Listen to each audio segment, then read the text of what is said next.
Now, anybody is having any issue? Yes.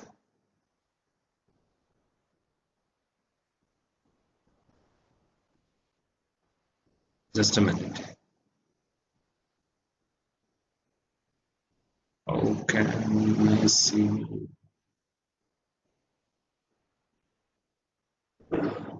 1 minute.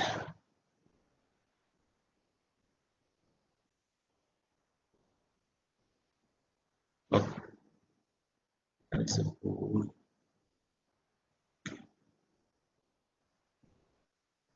Yes, okay, very good. Thank you. Just a minute. Yeah, we can able to give blue color. Ah, yeah, now it's good.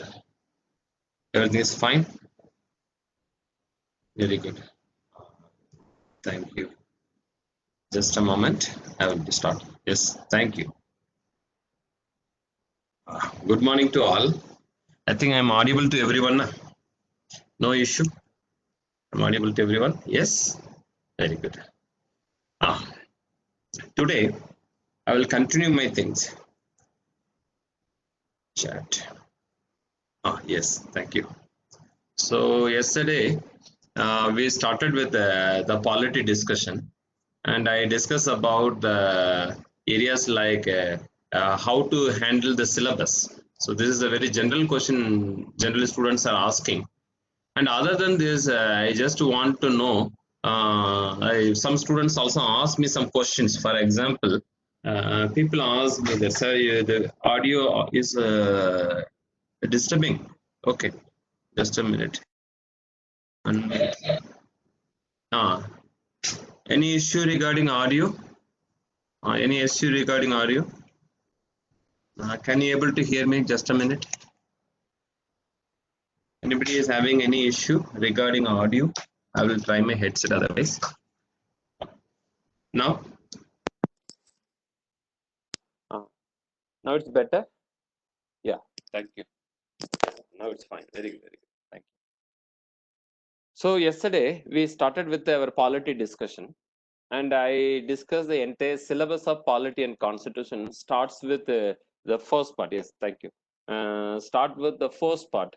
That is in terms of the historical background and making of Indian constitution, and along with the first part, the territory, India Union and its territory.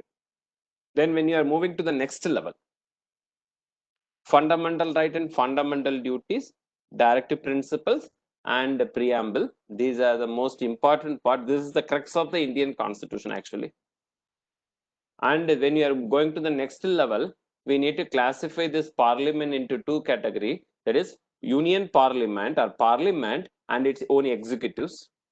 Then state legislative assembly and its own executives.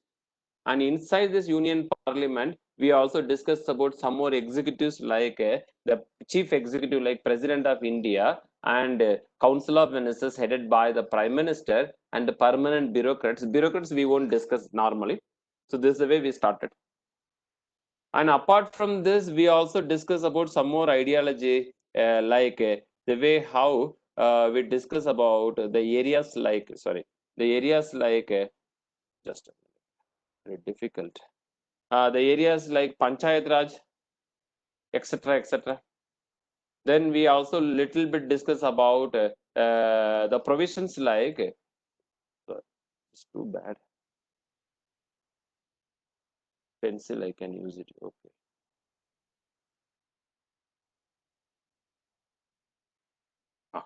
So in that, yes, now it's okay. Perfect. So in that polity part, we discuss something related to the judicial area, judiciary part. And in judiciary, we already discussed about the way how judiciary is acting like a watchdog or the final interpreter for the entire constitution. The judiciary is the one who is really taking care of the welfare of the people by the way it is also acting like a guardian to the custodian to the Constitution of India. One side, even though some people will say the President of India is a custodian. Okay, so these are some common idea student need to understand. Because the moment you are entering into in order to identify the process like constitution, and we need to know better things in terms of the various organs of the government, and that organ of the government is always classified into three categories. The first part is executive, second one is legislative, and third one is judiciary. This is the way the process. And inside this executive, we are going to discuss about the various executives like president to council of ministers. And inside this legislatures, we are going to discuss in future about the parliament, Lok Sabha, Rajya Sabha. And inside judiciary, we are going to discuss only Supreme Court and High Court, not less than High Court, because that will come under only the SSC kind of examination. UPSC is never and never bother about the lowest court, except some kind of current related event. So this is the way the process is happening in India in terms of various organs of the government. But when I want to move into the next level, I'm planning some more a different method rather than simply going with the help of some kind of a guide like Lakshmikant or some kind of textbook like NBT, whatever it may be. Because my focus is more towards questions point of view, UPSC point of view. After attending the class, you can able to answer any question, not only preliminary. Because that question someone sent to me yesterday. Okay, we are going to use the NCERT and Lakshmikant for preliminary purpose. Then what we need to do for mains? I really shocked after that question. Because this is the way the wrong ideas are existing regarding this polity and paper to preparation. The book like Lakshmikant or Didi Basu or whatever it may be is helping student in terms of their preliminary perspective. But in mains perspective, for the past few years, the way UPSC is asking question is totally different. For that, first of all, you need to understand the concept. You are reading judiciary. Once you observe the entire process about judiciary, functions, etc., and question is coming regarding the nature of judiciary, functions of judiciary, then you need to know how to write those in at the time of mains examination. But generally, students are going at the preliminary level preparation. They are continuing their preliminary level preparation. Based on that, at the end, what will happen? They are keep on doing preparation towards the preliminary. They never cross that level after that. And after a few attempts, they will leave. This is totally wrong idea. You start preparing for your main syllabus thoroughly. That is your first mantra. Once you completed your main syllabus for every subject, the way you underline certain things in that book, that will come as a fact-oriented thing in your preliminary. There is no separate preparation for preliminary. You should be very, very careful with this one. Okay. So what we need to do, we have to understand the each and every aspect inside the constitution first. So at the beginning class, what we need to do, for example, if I want to enter into the NCERT, starts from class number 6th to 11th or 12th. I generally start with an ideology of citizenship. So because this is the most controversial part, the way the idea regarding citizenship is currently is existing in the country, how the way the organization like Home Ministry is doing so many work in order to finalize the NRC kind of things, the Assam Accord, and other various process. So this is the current this is the current problem and current thing regarding this. Okay, so now when we are entering into the citizenship kind of things, what is the purpose to have citizenship? First, again, I'm saying that I'm explaining the concept only. Previous class, I discussed about the preliminary aspect in terms of the syllabus. Now I'm going to explain little elaborately. I will also give dictation. So apart from the running notes, you can also apart from the running notes, you can also take a dictation also, and some material I will forward after sometimes. So you can able to manage yourself for preliminary as well as mains thoroughly with the help of these things, except the current updation part, which is going to happen from now to next preliminary and next mains level. That only part you have to do and you must do. Okay, good. Now, when you are entering into the citizenship, I'm not entering into polity. I'm only briefing ideas, concept regarding polity before going to start my polity class. So when at the moment we are talking about citizenship, it is also a kind of ideology which is giving a complete membership to the people in a society. A complete membership of a political community is called as citizenship. So when you are talking about what is the complete membership of a political community, India as a political community, Bharat as a political community, once it's properly formed, that everyone knows that before British, we don't have any popular ideology like Hindustan or India or whatever the country we are saying right now in the name of Bharat. Every part of the society was completely scattered in a different aspect and different way. This was the existence of India before British. But after British came, exactly if you're seeing your NCERT history, it is very clearly saying that at the time of Dalhousie, 1818 around, the centralization process of India happened completely except Punjab and Sindhu. Then after that, this way they added Punjab and Sindhu and other various process, and centralization process completely happened before 1833. They created a country like India. And when the same process happened after India's independence, our founding fathers are very particular. They don't want to lose this unity. They don't want to again go for the princely states or the different kingdom. So Sardar Vallabhbhai Patel, who really worked hard in order to unite this country as a whole, and the Bharat as an ideology came into exist. India is a country which came into exist when they decided to go for. They very particularly mention about one particular point in the name of indestructible union of destructible states. The territory India is indestructible. Once you come inside, you cannot able to go back. It is not like that in United States of America. You can come and join, and anytime you can go back. That is complete federalism. India is not an exact federalism. Some people will say it is a quasi-federal country, semi-federal country, not completely 100% federal country in this one side. So when I'm moving into the citizenship, what the citizenship? This is the concept I'm explaining. I'm not entering into the citizenship according to the syllabus of UPSC. I'm just giving introduction about vocabularies and words again. This today class I will try to complete. And tomorrow onwards I will start my polity. Frequently, people are asking, what is the problem in terms of NRC? First, you need to understand what is citizenship. Citizenship means a complete, equal membership of a political community. A complete, equal membership of a political community according to NCERT 11th standard. Here, the equality of right and status is one of the basic right of citizenship. That equality of right and status, that is the way we are saying that universal adult franchise, UAF.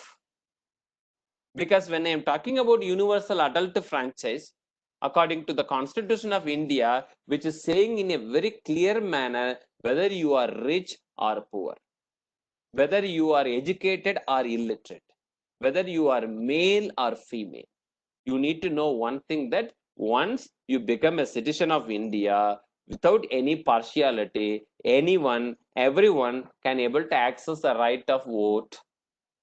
That is the most important ideology inside citizenship. Equality of rights and status is one of the main feature of the basic right of citizenship. Why I am saying these things in citizenship?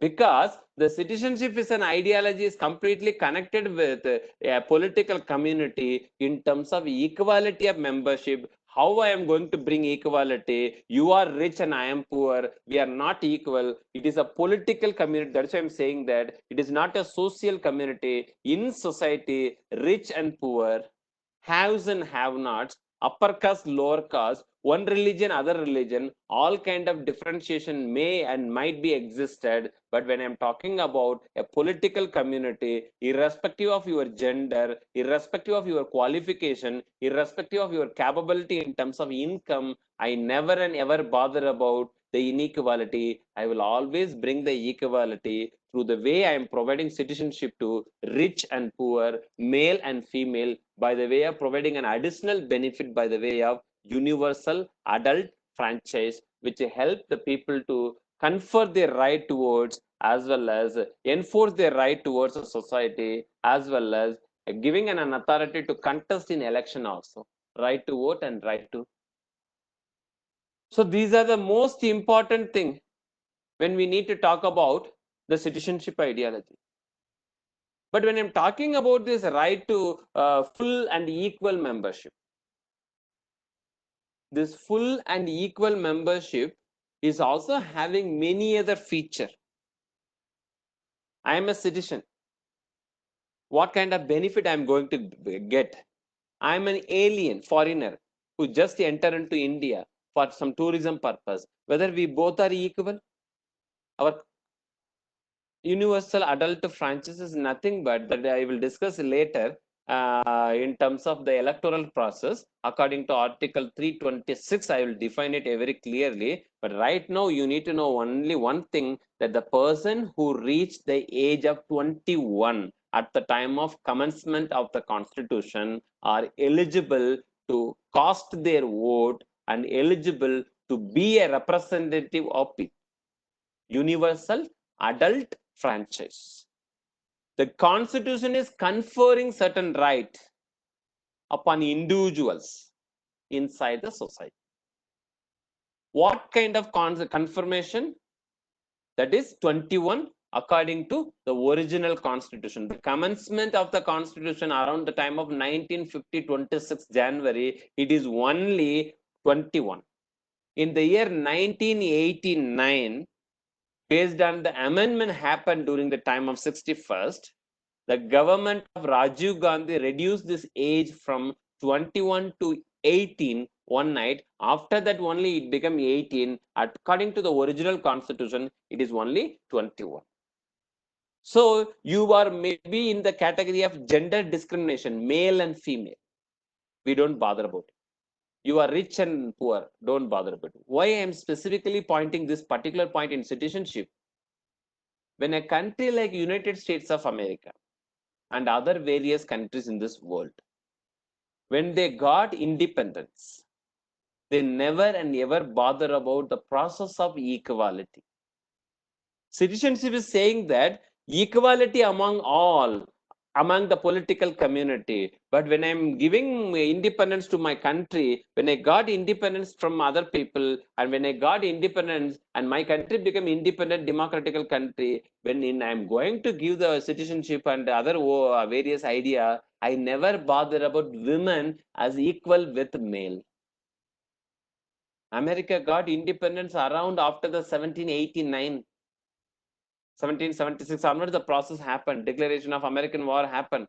80s, they completely established their own authority. Assimilation of United States of America happened. But in reality, around 1921, they gave equality to women. Women are eligible to vote inside United States of America around 1921. And black people are permitted to vote after 1965. This is the way American citizenship gave equality among all at the time of 1780s and 90s.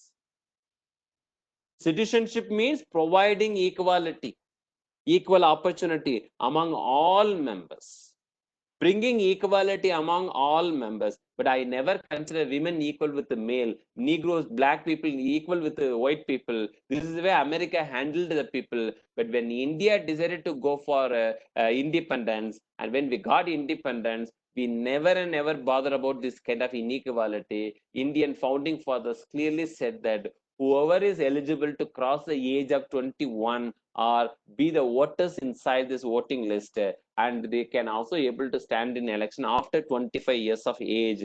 This is the way the process started, and we achieved a real meaning of the meaning of citizenship. full and equal membership and equality of right and status. These are the most important feature of citizenship, and India really achieved this. When I am giving this idea to my country people, I am doubting that some nearest country people illegally entered into my country and stealing the opportunity from my own people. I am doubting. So I'm having this doubt such a long time. There is an accusation. There was an accusation. There will be an accusation from the northeastern side. So in the near past or the past as well as in future, that already they are having a mindset that Indians are stealing the job of northeastern community. Particularly the northern plain people are stealing the opportunity of the northeastern community. And now after 1971, the way how the formation of Bangladesh happened, so many migrants and immigrants and illegal immigrants also enter into India, and they settled inside the northwestern frontier, northeastern frontier region, and they become part of northeastern society. But they are not Indian, they are from Bangladesh, they are from some other countries like Myanmar, etc., etc. Here my people is asking that right to equality among all, but they are not. Yes, Dharani. When India decided to declare the people who cross 18 age were eligible for voting, yes, 1988, there was an act based on that. 1989, it came into force. Okay, good. The next. That was the time, first time the Election Commission of India was announced as a multi-member body in 1989. In order to reduce his burden to one election commissioner, chief election commissioner, who is going to handle the entire election. Okay, so does the political equality only include UAF, or there are some more points too? There are a lot of points are there, but according to NCERT, if you want to say crystal clear, you can take 11th standard, class number 6, chapter number 6. It's very clearly mentioning that citizenship has been defined as full and equal membership of the political community. And in that political community, I'm not talking about the way how you framed the question, that equality, political equality. I'm talking about the political community. In that political community, I'm giving equal rights and status is one of the basic right of citizenship. One of the basic right of citizenship. There are so many other various rights also existing in the country. I'm not going to discuss about it. I'm only discussing this particular point in terms of citizenship. When I'm going to preamble, I will discuss some more equality in terms of political and economic and social and other various things. I'm only discussing, I'm defining the ideology of citizenship in terms of current related idea. Okay. Then, okay. Zulfikar. Okay, very good.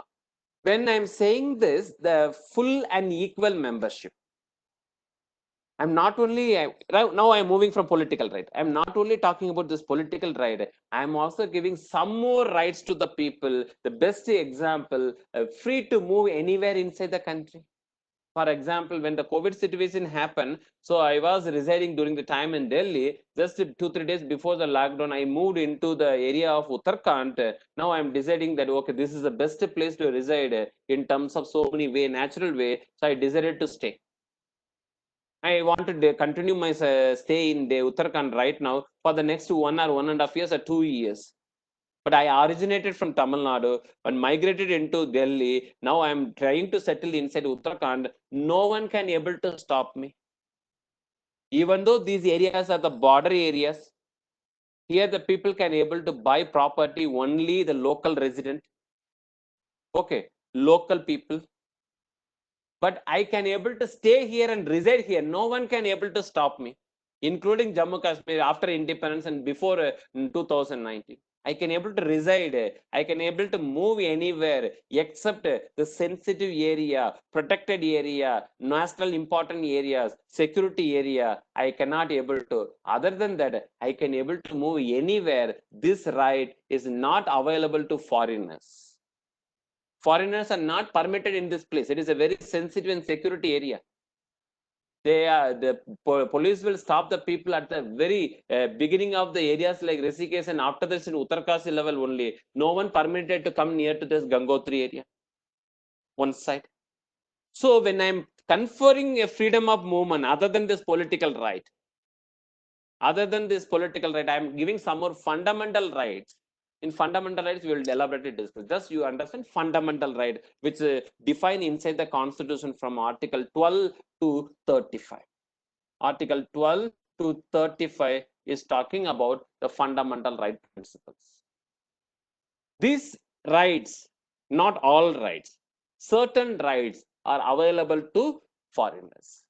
All the rights are available to citizenship, citizens. So this is the way I never treated any Indian ill way, in wrong way. I am treating only the foreigner and Indian in an imbalanced manner. But among Indian, I am conferring all the fundamental right which are available from 14 to 32, exactly 32 exactly to everyone, irrespective of their religion, caste, place, sex, gender, etc., etc.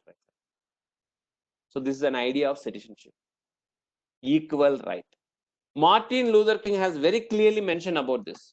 Yes, Namisha, right to freely move is not available to foreigner coming in India. No, you know very well that if you are going to Sikkim, for example, you take a route other side this mountain, and you can go to other Nepal border, and you can come that side, or from here you can go to West Bengal, and you are moving to Sikkim. The capital of Sikkim is Gangtok. Till that area only foreigners are permitted. After that, if Indians want to move after this Gangtok region, foreigners are strictly prohibited. Indians permitted to visit Nathulla Pass and other various area on the basis of inner line permit letter you have to get. Then only they will permit. Not the way freely moving. One guy, age 74, went to settle in India because it is more safe in India than US. So he went to his tourist visa to be changed in Kerala High Court. We need to see about his citizenship. According to Pranesh, I am not getting the exact information. 74-year man, whether he is a citizen of India or he is an NRA or he is a citizen of US, I don't know exactly. If he is a US citizen, then there is a procedure.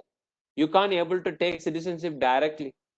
There are some kind of process and registration method. You need to first of all reside in India certain years as a tourist or as a business personality to do some business. While doing so, if you don't have any kind of objection from the local authority or state authority, then you registered within the year of 6, then your eligibility will be properly checked by the district administration, then they will proceed it. One side. Right now, the COVID situation is demanding people to migrate according to their capability. If you are well enough, you can also able to migrate to some African countries. There, the COVID is not at all existing, not even single case in entire country. Some countries are there. If you have well money, you take your own charter plane and go. If you have some more mode, you start from Delhi, the place is worst affected area, to some hilly area where the place is completely secluded. This around, I think, in the place I am residing, 250 kilometers, not even a single case. Everything is properly checked and arranged with the security forces. The Constitution is providing me to move anywhere inside India, not for foreigners. Not all the fundamental rights. Only Indians will get all kind of fundamental right. We will discuss elaborately in fundamental right area. Yes, any Assam also you need, Arunachal Pradesh also you need to get inner line permit. Nagaland also you need to get inner line permit. Meghalaya also you need to get inner line permit. Sikkim also you need to get inner line permit. Andaman Nicobar also you need to get inner line permit, because wherever the cultural identity of tribal communities are existing, we Indian will go there and pollute them. So we want to preserve the cultural identity of the local identity. So we are using the ideology of inner line permit letter, get the permission, then move to any. The tourist people will help you. You won't do generally. We are allowed to move freely in India, anywhere, but not the restricted area. The places like Arunachal Pradesh, the capital, and Nagaland you consider. The capital of Nagaland is not coming under free movement area. Only the Dimapur, that is a commercial capital of Nagaland, where any Indian can able to travel. But if you want to travel other than this, there are Dimapur, you have to get the permission from the local authority. Yeah, this is the case. In everyone, any foreigner, Bangladesh is a country. Bangladesh is not Indians. They cannot able to go into the area.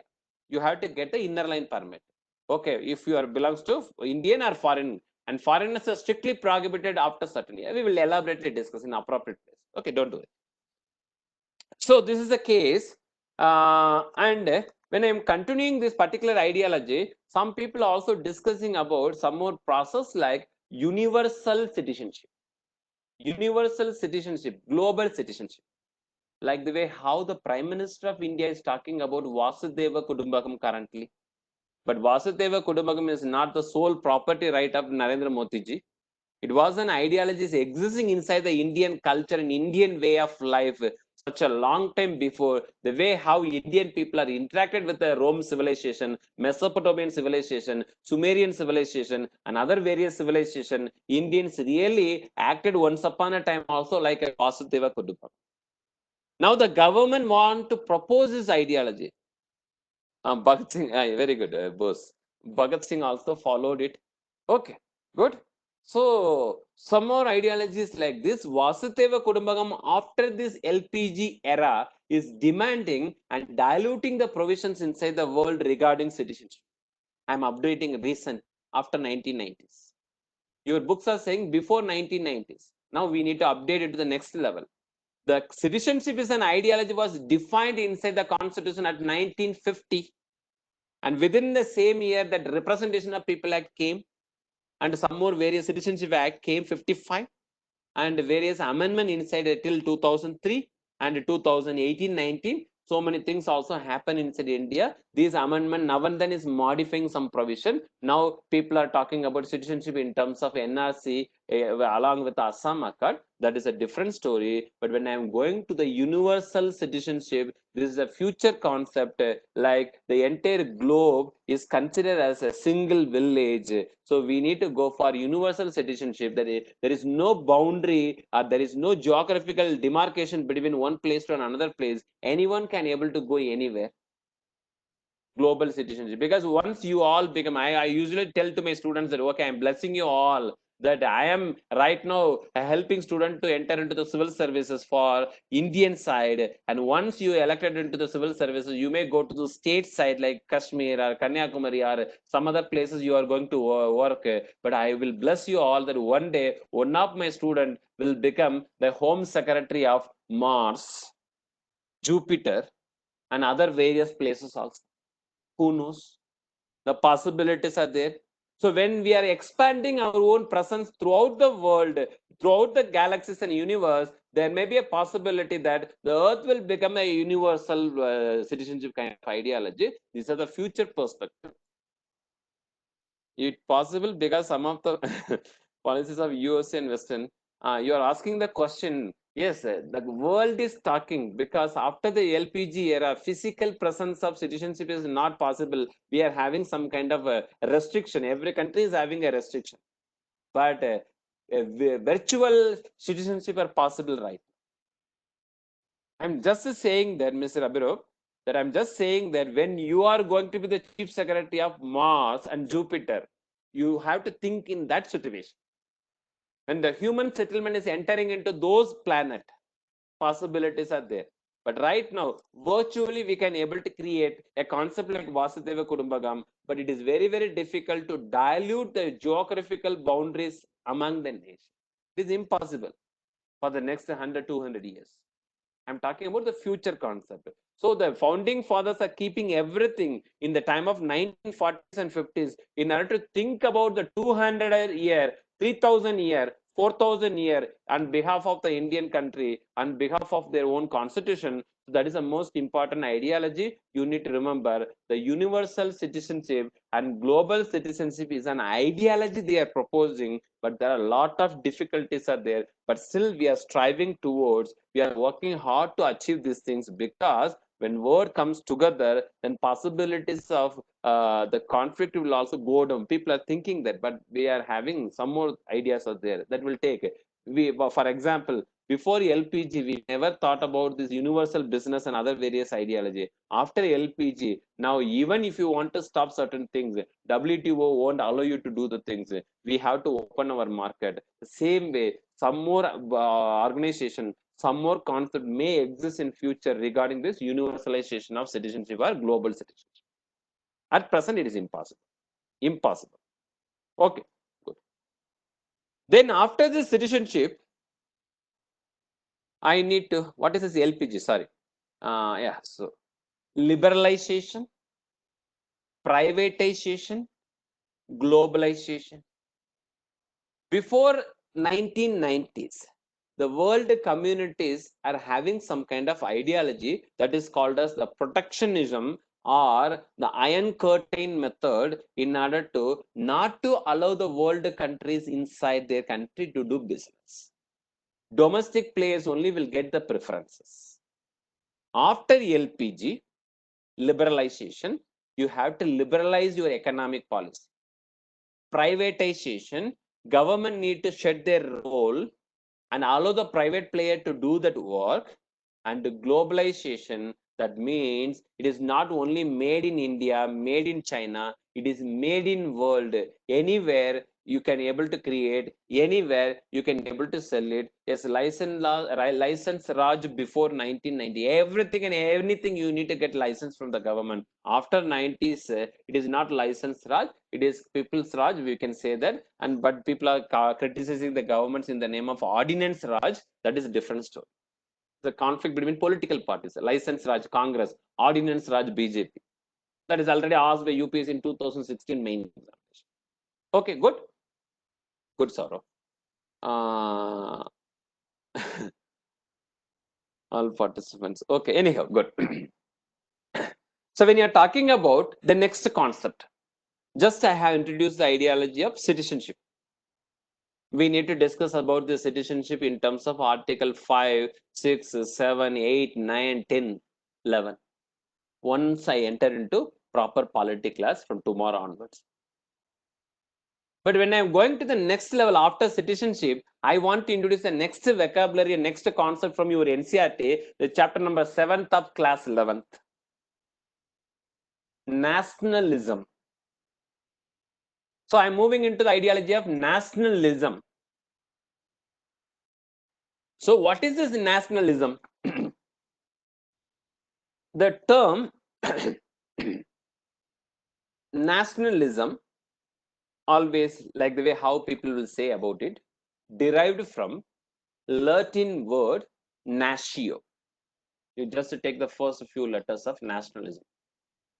Natio, N-A-T-I-O, which means together or to bond, feeling of unity as a nation. Very good, Pranesh.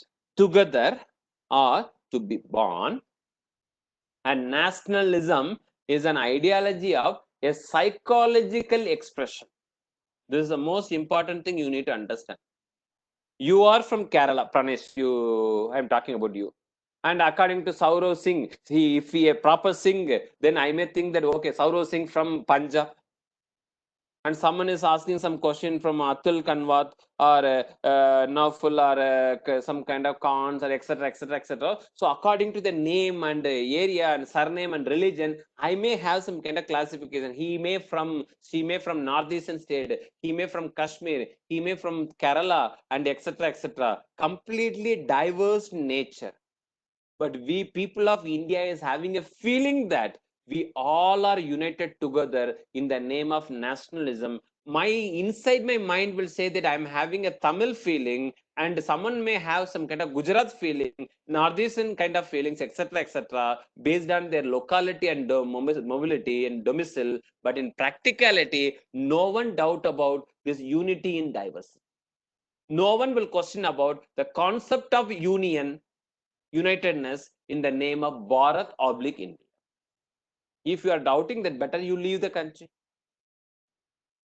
So there is no question of doubting about this unity. So when that ideology will come into exist, by the way, the concept like nationalism is existing inside the society. Nationalism is nothing like that. It is a psychological feeling of coming together, united together, togetherness, a psychological expression only in terms of nationalism. When the person is having a separatist mindset, then the problem of the psychological feeling will get affected because of the psychological disorder of individual people. That is also there. Too much of nationalism. For example, people will say that Hitler is the worst personality in the modern era in 20th century, worst dictator in this 20th century. But in terms of Germany people, he always loves German people as well as German as a country. The way he was against Judaism and Jewish people community, but he never against German people one side. He loves German in a various way. He want to promote German in various way. Too much of nationalism is also always, there is always a negative and positive in every aspect. One day people, too much of nationalism will say that this is Hindustan. Hindus can able to only live in the country. Then what will happen? They will say, okay, Christian, you go to some country. Muslims, you go to some other country. Some Jains and Buddhists and other various people. If you want, you join with us. Otherwise, you leave the country. Then this too much of nationalism will also bring some kind of disunity among people, but everything within the limit. That is why we are having a constitution. The constitution is properly guarded by the Supreme Court of India. In India, it is impossible in order to promote the ideology of extreme or neo-nationalistic ideology. So don't worry. Court is there. Even though some people are having lost faith upon the court, once some people goes out of Supreme Court as a CJ of India, when new CJ come, they will remodify, they will recorrect themselves their own verdict with the help of a judicial review process. Problem is existing, solution is also existing. Yes, good. So when I'm talking about this nationalism, everyone knows this. Separatist, okay, separatist, extremist, these are the kind of people was existing at the time of British Raj onwards. Not don't consider this word separatist only in terms of some particular state and religion. Everywhere. When British was there, extremists, that means people who want to pray, plead, petition before the British in order to get the things, they all are moderate. But some people don't want to beg. This is my country, my right. Why I am begging before you? Take laddi or knife and gun and trying to do something against the people who oppress you. That is called as extremists or terrorists nowadays in this. Geographical as well as ethnic differences. Yes, Teja is also mentioning something from separatists. It is basis of the geographical as well as ethnic differences. A common idea. Generally, people will talk about separatism in terms of their location. Kashmiris want to separate from India based on their location. If Kashmir is at the center of India, Madhya Pradesh people never want to do because they are always at the center. They are in a comfortable zone. They don't have much issue like the way how Kashmir people are facing. Once upon a time, Tamil Nadu asked a separate Tamil country before 1960s based on the Dravidian movement. And after 1969, once they become a ruling party, the Dravidian movement completely, Dravidian political party stop asking the ideology of separate country. Assam Ganaraga Parakshitas, and the other side, once upon a time, they asked. In Punjab, Akalital, and before that Khalistan liberation movement, some people asked, when you're seeing this locality, Kashmir top, Tamil Nadu bottom, and Punjab on the other side, northeastern people on the other side, based on the geographical as well as ethnic, they are Mongoloid, they are Indo-Tibetan, they are other various race, and Dravidian, and Aryan, and some more northwestern people provinces. So based on the ethnic ideology, based on the geographical ideology, generally the separatism is ideology is also. But suddenly someone from Hyderabad is asking that, okay, I also want to annex myself with the Pakistan. That is completely on the basis of not in terms of geographical location, maybe in terms of religion. The way how the Hyderabad Nawab once upon a time he did it. but the entire population, including the Muslims and Christians and the minorities inside the Hyderabad area, who oppose this move, and everybody want to annex themselves with India, not with Pakistan. Okay, good, very good. So when I'm going to some more ideology, what are the factors? Anti-national. You are asking too much question against the government at present. You are anti-national. For example, I'm saying that don't take it seriously. Congress never talked about it. If I want to see the history of India, Congress never used the word anti-national against their opposition. But right now, the government and the political party in power at the center is always accusing the people, those who are opposing them, as an anti-national. Okay, this is purely a political term. Okay, these are the distant. I'm agreeing with this. Is purely the political term in order to divide people in terms of religion and regionalism in order to remain in power. Whoever it may be, from 1947 onwards, everybody is playing this card. People are lower community inside the society in India. Political parties and party in power are always upper caste inside India. This is the way every political party is treating people in India. That is different story. We don't need to go to that area. We don't need to talk about this. It is out of syllabus. Okay. So when I'm coming to the nationalism after citizenship, now you know about ideology of citizenship. Now I'm saying that, okay, you got the citizenship. Now you should have the feeling that we all are united together, nationalism. But when I'm going to the nationalistic ideology, some factors are affecting my nationalist sentiment, and some factors are affecting the concept of nationalism. The first and foremost important concept is that, note it down, that history is the most important factor which is affecting nationalism. History. You are having a history of northeastern community. The area like Sikkim was once upon a time ruled by Chogyal dynasty. If they want to revive the Chogyal dynasty at 2020, what will happen based on the historical past? They want to create separate Sikkim from India, remain as a neutral independent kingdom, then it will create problem, will affect the ideology and sentiment of nationalism. Comma, territory, Punjab, Kashmir, Meghalaya, Manipur, Mizoram, the territory, and the border areas like Tamil Nadu. Okay, that based on the territory wise, Dayu, Daman, Goa occupied, Puducherry, Pondicherry, French occupied territories. Based on that, still they are having the mindset in Puducherry. Whenever the Puducherry people want to go back to France, they can go and settle in there, and they can also get citizenship from France. This is the way when the France left India, they gave approval to the French people till now, Puducherry people till now. Anytime, till now, you can go to France and get the citizenship from there. I don't want to remain with India. I want to go to settle in France. Go if you have the domicile inside Puducherry. One side. Territory is a feeling which is affecting the idea of nationalism. And another most important factor, we can get approval from for living in, not you, if you are Dharani, if you belongs to Puducherry, then there are some kind of provisions that you are having the ration card. So based on that, you are having the voter ID. Based on that, you can able to get the approval from French government. This is an idea they gave to the French people, option to the French people, that is Puducherry people, that if you want to remain in India, remain. If you want to come to Puducherry, France, you can go at any time. A special provision. Like the way the Anglo-Indian community. Yes, welcome to that. Then another most important ideology, a common political ideas, common political beliefs is also a factor which is affecting nationalism. Don't need to go in a very detailed manner about this. Even NCERT not defined this in a proper manner. Common political beliefs. Common political beliefs and common beliefs.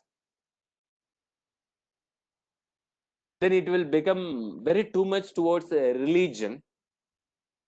Because ideology right now in political party either based on the minority vote or majority vote.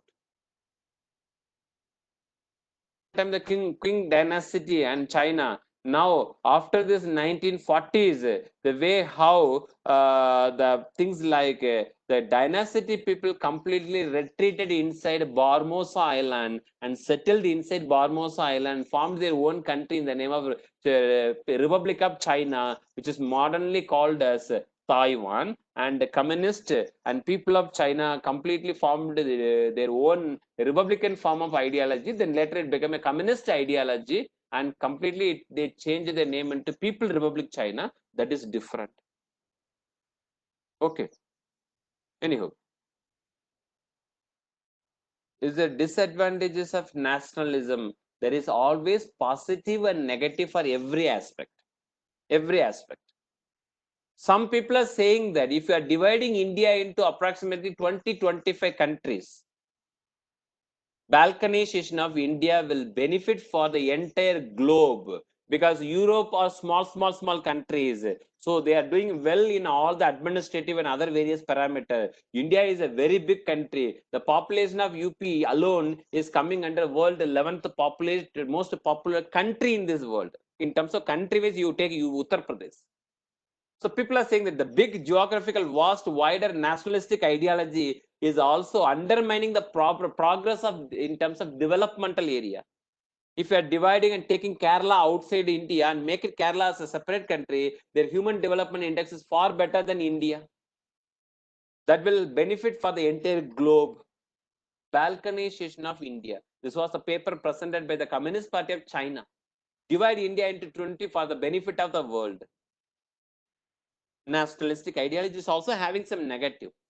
But apart from this negative, this is having a common belief based on that it's also having a most popular positiveness also. No one want to right now move out of India and to form their own country from India. That is accepted, except some separatists on the border areas of Kashmir. Other than that, no one, even northeastern people now settled with it. Now they left, almost all the people left the ideology of separatism. Okay, one side, that's true. When I'm going to some more identity as an idea about the factor which is affecting the process of nationalism, the most important political identity. They want to fuse every country in China, but they want to divide India like, yes, that is the way. This is a very popular thing. When two big powers are existing neighborhood, one big power always try to diffuse another big power.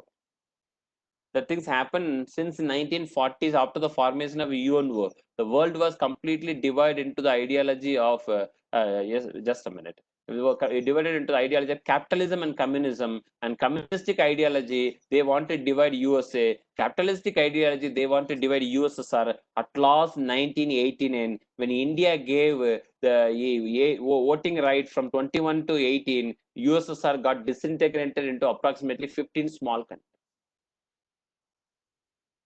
So under this, foreign influence should be there. Yes, always foreign influence. Separatists and extremists. The political organization who want to separate their geographical territory from the mainland to form their own country are considered as separatist. They normally will fight against the government in a very moderate manner within the constitution. Extremists are the one who is using the extremist ideology in order to destroy public property, to kill people and assassinate people, and in order to create fear among the people. In the basis of this fear, they want to separate a geographical area to form a new country. Extremists and terrorists. Separatist is an ideology. Inside a separatist, some people will act like a moderate, go to the government, ask them to provide separate country to Kashmir. Moderate. Some people will take the opportunity from China and Pakistan in order to spread the terrorism, to create fear among the people, to separate Kashmir from India. That is extremist. Okay, good.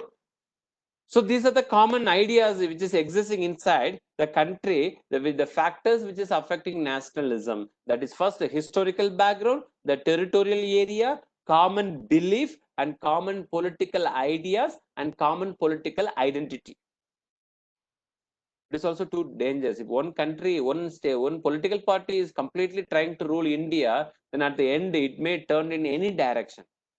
So multi-party should be, must be. Okay, good. Then the next understanding, what is the concept of nationalism and pluralism? So I'm only introducing the vocabulary, so you can able to write good answer in your mains exam and easily eliminate wrong options from your preliminary. Pluralism versus nationalism. Because India has chosen this multi-party system. If one political party like Congress is dominating, then it is really lead to another way of British or Mughal dynasty kind of things. So they permitted to go for multi-party system like the way even the British, which is having main two political party like conservative as well as a labor. We borrowed the political system from there. Even the idea, pluralism is tolerance, very good, Saurav. Even the idea, like the way how we are discussing about United States of America, only two people, either donkey or elephant, either republic or democracy. But India don't want to go into this line.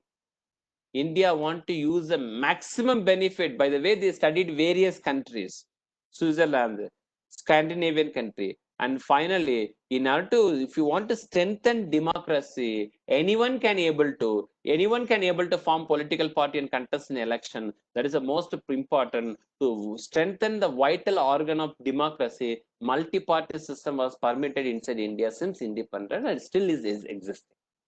Okay, good. So when the Indian Constitution is included, the many provisions to protect the rights. But the Constitution of the many countries also provided the provisions in order to protect the right of the minorities, democratic right of the minorities. The most important thing in terms of pluralism, the very most important ideology, I think, according to Ajay Kumar Saurav, they also mention about this, that pluralism is in terms of tolerance. Nationalism is also promote tolerance, but in terms of pluralism, there are so many other players also permitted inside the society. Nationalistic ideology only will promote their own interest. For example, when you are talking about nationalism, you need to go to a sociological terms like genocentrism and ethnocentrism. Xenocentric ideology.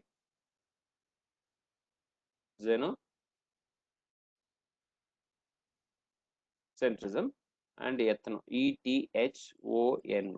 ethnocentric ideal. So what is this xenophobia? Xenophobia also you may hear about it. Xeno. When anything which is coming from foreign, and I am boasting, I am appreciating, made in Switzerland, made in USA, made in Europe, made in Japan, I will say, hey, very good, good. I will need to buy made in only, not made in India. I am a xenocentric personality. If anything coming inside my country, whether it is bad or good, I will always support my country, my project, my. I am an ethnocentric person. When anything coming from foreign, I will also Xeno, xenocentric ideology. So anything which is coming from foreign, I'm having fear towards. So the xenophobia. So these are the common ideologies that are existing. When we are talking about the xenocentric as well as yes, xenophobia and xenocentrism, as well as ethnophobia as well as ethnocentrism. The people though are too much of process towards nationalism, always having the xenophobic ideology. Xenophoba. Very good, Seema.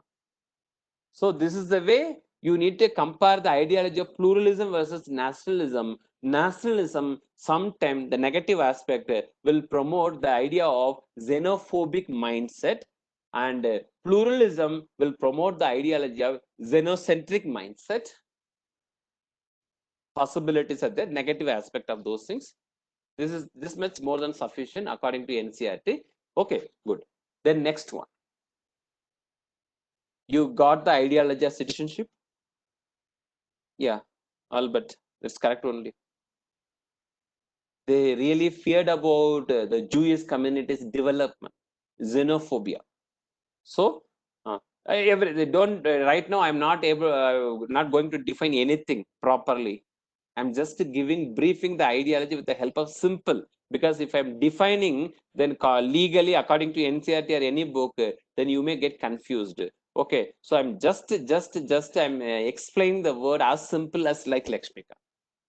You just observe the knowledge, observe the concept, then you can able to use at the time of your examination. After that, I will give notes and there I will authenticate everything. I will give the dictation. If you are having the fear towards foreign goods, foreigners, aliens, you are xenophobic.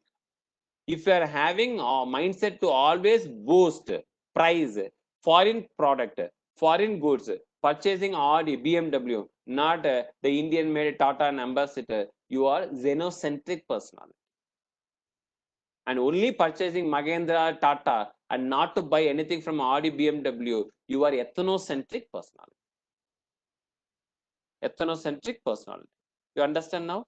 Ethnocentrism will give importance to local nationalistic ideology. Xenocentric, always talking about foreign items, made in Switzerland, made in countries. So that is the most important thing you need to remember. Okay, good.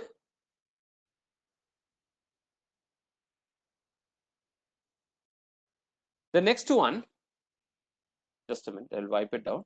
Next one. So when I'm going to the concept-wise ideology, so first and foremost important thing I just want to explain about in terms of citizenship. Once you got the ideology of citizenship, I just want to move to the ideology of nationalism. And once we complete the nationalism, we need to know some more things about secularism. Someone asked a question, sir, now I don't want to take notes. Now, if you want to take running notes, you can take it. I don't have any objection. But everything I will give properly when I start the class. Okay. I think tomorrow I will start the proper class. So I will give dictations, notes clearly. Suppose some people, sometime now when I'm discussing, so many things from the current updation will also come from mind. That normally I won't dictate. You understand? Na? The dictation is something we made 2-3 years before, and we will keep on give. But some updation part, some lively example I'm giving, and that is based on the current situation, COVID situation, etc., etc. So if you are writing running note, this is the way people generally doing in Delhi and topmost academies that making the people to write on the basis of their own dictation. Okay, and apart from this, and students also willingly writing what the teachers are saying inside the class. They are always keeping the running notes in a not a proper manner, but dictation is a proper manner. Then after that, they will take the points from running notes, extra points from the running notes, and add in the dictation.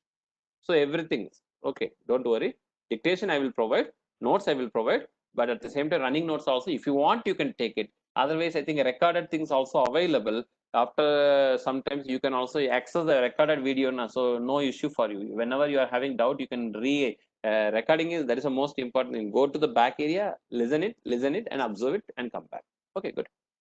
Now I'm going to the secularism, and think most of the people, this is the way UPSC also asked this question. Secularism. What is secularism?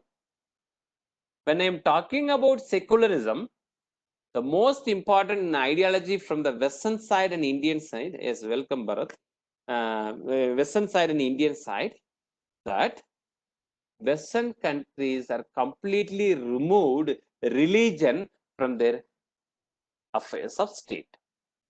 Simple way you understand. You don't need to write anything. Observe the things and note it properly in one single word. That word is more than sufficient to eliminate right and wrong option in preliminary. That will help you to elaborate in your mains. Secularism. That means I don't want to support any religion. Religion really troubled Western countries.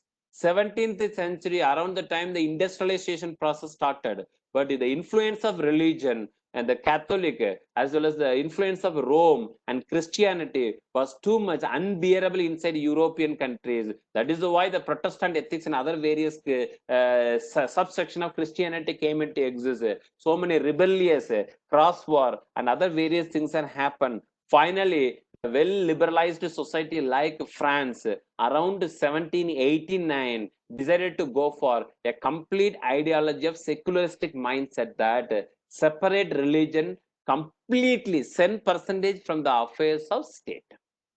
Don't permit. State should not construct temple. State should not sponsor religious activity. State should not give any subsidy to people to go to Mansarovar Yatra or Hajj Yatra or Jerusalem or Rome, etc., etc. You are totally away from the area of religion. That is an ideology of Western countries and Western method regarding secularism. Western countries are not diversified by religion. No. Western, you don't take it in another sense. Only one religion is a dominant one, Christianity. But the influence of Christianity even against the kingship and monarchy was too much. That create a lot of problem. So when they transformed from monarchy to republican democratical practices and a constitutional monarchy like UK, they decided that you have to separate the religion from the affairs of the state. That much of things you will study in world history. Why they separated? Turkey and Europe have Ministry of Religious Affairs. Turkey is the sick man of Europe, if you want to say that. The policy they are having, that's why they are sick man of Europe, poor country. That is an Eastern European country. Still, the Turkey is also once upon a time in the name of Asia Minor, which connected the Asian continent with Europe. So if I want to say secularism in a very simple manner, separate religion from the affairs of state. Separate completely religion from the affairs of state. State affairs is separate. Religion affairs is separate. Don't mix it. Don't come near to. Turkey seems to be secular. They are saying that they are secular. But still, the religious identities are more dominant, like the way how India is also a secular country. No doubt in that one. But all the students right now in this class is accepting that all minorities are really safe in India, are well protected in India. India is a secular country, no doubt in the government is properly conversion of Sophia. Okay, one side. Okay, your State Department doubt. Your state, always the religious affairs department is always doubting about the security of minorities in India. The foreign fund contribution regulation had completely prohibited all kind of foreign towards any minority NGOs inside India. People are doubting that. So many things are there. Doubts are happening everywhere. The minorities are not safe in India. People have started discussing inside the European Union and Gulf countries and other various countries. So when I'm talking about the secularism in a very simple manner, in terms of European, secularism means religion should be separated, 10% is separated from the state affairs.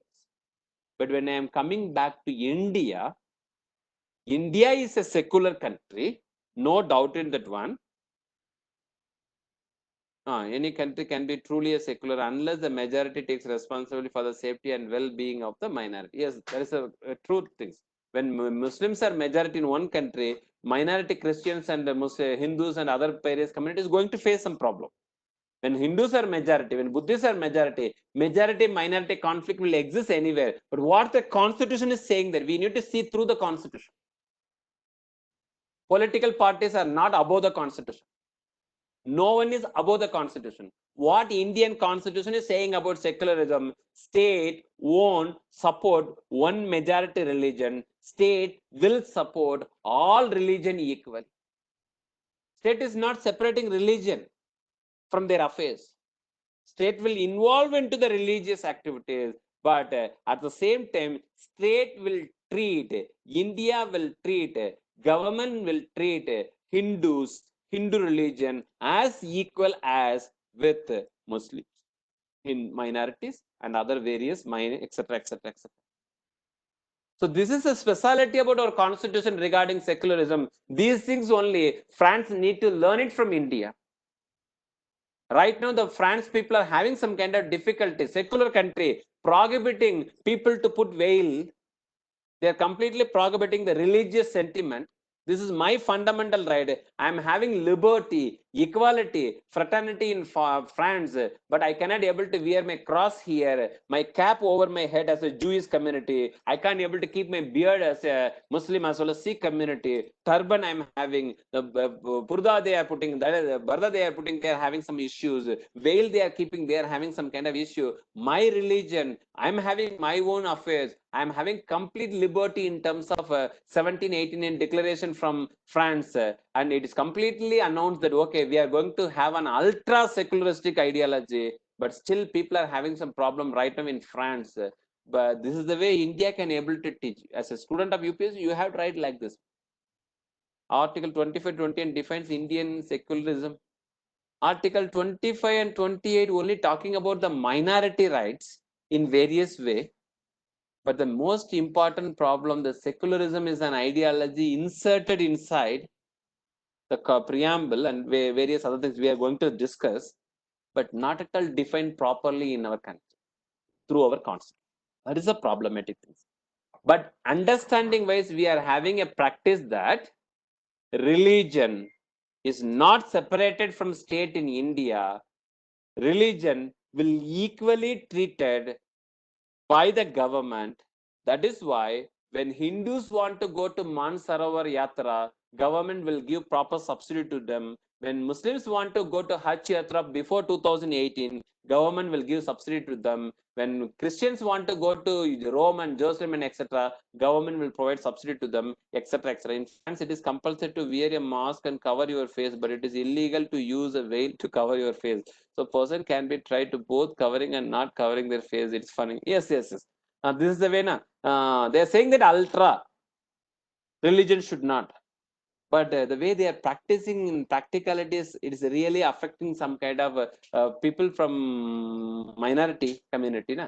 That's also. Gajendra Gadkari is also defined. Yes, some people, anyhow, constitution not defined properly about the secularism. And what about the other question? Who said that the safety of minorities says how tolerant a country is? B.R. Ambedkar or Radhakrishnan? I heard somewhere, not sure. When I'm talking about minority and tolerant, safety of minority in terms of Dr. Baba Sahib Ambedkar only. Radhakrishnan is a philosopher who always talk about the Hindu way of life. He is a philosopher king, if you want to say that. He is a well-learned philosopher and diplomat as well as a teacher. Okay, Ambedkar is a constitutional expert. So you can use your logical brain in order to eliminate right or wrong options. Okay, one second. Next one, when I'm talking about this Indian secularism, we won't support one thing, but at the same time, the way the state intervention towards religion. Now, people may ask this question that Hindus and Christians and Muslims and everybody treated equally. Suddenly, government stops supporting Muslims in order to go to Hajj Yatra. They are saying that okay, we are diverting all the fund instead of sponsoring to them to Hajj Yatra in order to the educational minority institution inside madrasas etc. will get the benefit by the same amount we are diverting for the educational Nai Mansal, Nai Rosini, etc., etc. But students, some people may ask this question: when you are giving money to Christians to go to Jerusalem, when you are giving money to Hindus to go to Mansarovar, when you are giving money to Parsis to go to France to attend the everlasting flame of Parsi community, what about Muslims who want to go to Makkah and Medina? Now government stopped. But if you know the proper scriptures from Quran, it's very clearly saying that the person who want to go to Hajj Yatra should not lend money from anyone. He need to save the money properly, do his work properly, dutifulness, complete his duty after some time in his life, when he accomplishes all the tasks. If you want to go to Mecca and Medina, by the way he saved money, take money from his own hand to spend and visit those places and come back. Yes, this is another important problem. The general Hindus are right now asking that Hindu endowment boards are properly managed by the government of India, but churches and mosques is not properly managed, because when the intervention of majority community from the government side is happening, generally people won't have any fear. Till now nobody asked about this temple intervention. Right now only some part of southern part of India, some people who belongs to BJP community is asking about this question. But when you are interfering into minority, Hajj subsidy is now closed. They are not. They are diverted the fund to other various educational Muslims educational development. Okay, you can check it. So temple intervention, majority community. So we won't bother about it if the state want to regulate. But minority, then minority people may think that the majority Hindu government want to suppress them. So that is the purpose they gave some kind of concession to minority than majority. Don't take it in negative sense that Muslims are getting benefit from the government. So Nehru may be a Muslim. Nehru is not Nehru. Rahul is not Rahul Gandhi. Rahul Khan only. You can't able to propagate this ideology. The Citizens Amendment Act would be some sort of interference. Your views majority minority difference. Majority and minority definition is nothing but minority in the sense that the people in terms of number they are having very limited.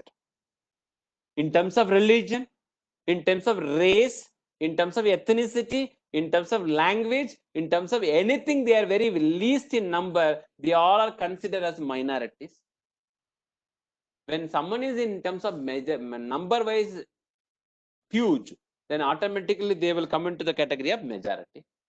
This is the way we need to define. Hindus are more in number, so they are majority. Hindus are minority in Pakistan. Muslims are minority in India, but Hindus are minority in Pakistan. Number wise, this is the okay. Different state differences. What is the state difference? Your views, majority and minority. I'm not getting your question. You can reframe it so I can able to answer your question. Okay, good. So when you're continuing this idea, for example, how come Muslim be minority in India with such a large population? No. You okay? Scheduled castes minorities. Yeah, I need to discuss it. For example, when you are going to talk about Sikhs, they are majority inside Punjab. No minority right to them. Okay, when a Sikh is coming to Delhi and Tamil Nadu, he is least in number. He is considered as a minority person and he will get all the minority right. A Sikh is residing in India, other than Punjab will get minority right. A Sikh is residing in Punjab won't get the right of minority. Muslims are 14 in terms of percentage out of 135 crore.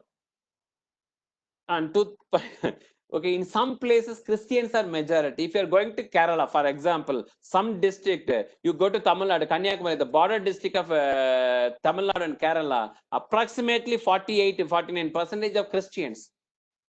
They are not minority inside Kanyakumari. Some part of Kerala, they are not minorities. Some state of northeastern state, they are not minority. But when they are moving out of the majority area, then automatically, if you are considering the entire India as a whole, 84% of the population belongs to one Hindu nation, one Hindu religion. So all other people are considered as minority, because this minority is an ideology which completely divided the country into two ways. Indian subcontinent got divided into, Indian subcontinent got divided into two nations by the way of majority minority conflict. So India don't want to go for the same ideology again after some times. What Indian founding fathers decided, we have to define this process in a clear manner. So for that, the majority minority ideology came into, but they don't want to give reservation for Muslims in any constituency after independence. Before that it happened, So what they did, only in terms of scheduled caste, scheduled tribe, the weakest section of the society will get in minority. Minority is defined on state level or country level. Minority is on the basis of constitution. They are only saying about minority. It is not at all defined anywhere inside the constitution. Nowhere defined in our constitution. Article 25 speaks about religion, speak about secularism. It is all speaking about secularism and minority. It is not at all defining about secularism and minority. You should be very, very careful. It's speaking. It's talking. It is not defining. I am speaking polity right now. I'm not defining anything. Okay. So why same logic is not applied to Hindus, like they are not minority where they are less in number? Yes. You consider Hindus. Okay. Where they are minority in India. You consider Hindu. What kind of minority right we can able to give Hindus? 8 states. Can you able to mention about those 8 states? And what kind of benefit? Because when I am talking about the constitution, there are some specific provision like this. Institution like Swami Vivekananda Foundation or the institution like Arya Samaj and other various things inside West Bengal, Ramakrishna Madh was considered as minority according to the Supreme Court of India. When I am talking about the entire Ramakrishna mission in whole India, that is not minority. Inside West Bengal, it was minority. So it is depend upon the case. It is depend upon the way how the Supreme Court of India also later interpret the concept of minority, majority. But there is no crystal clear definition regarding. Yes, that's not an issue, Pranish. That's not an issue. Kashmir, the Hindus are minority.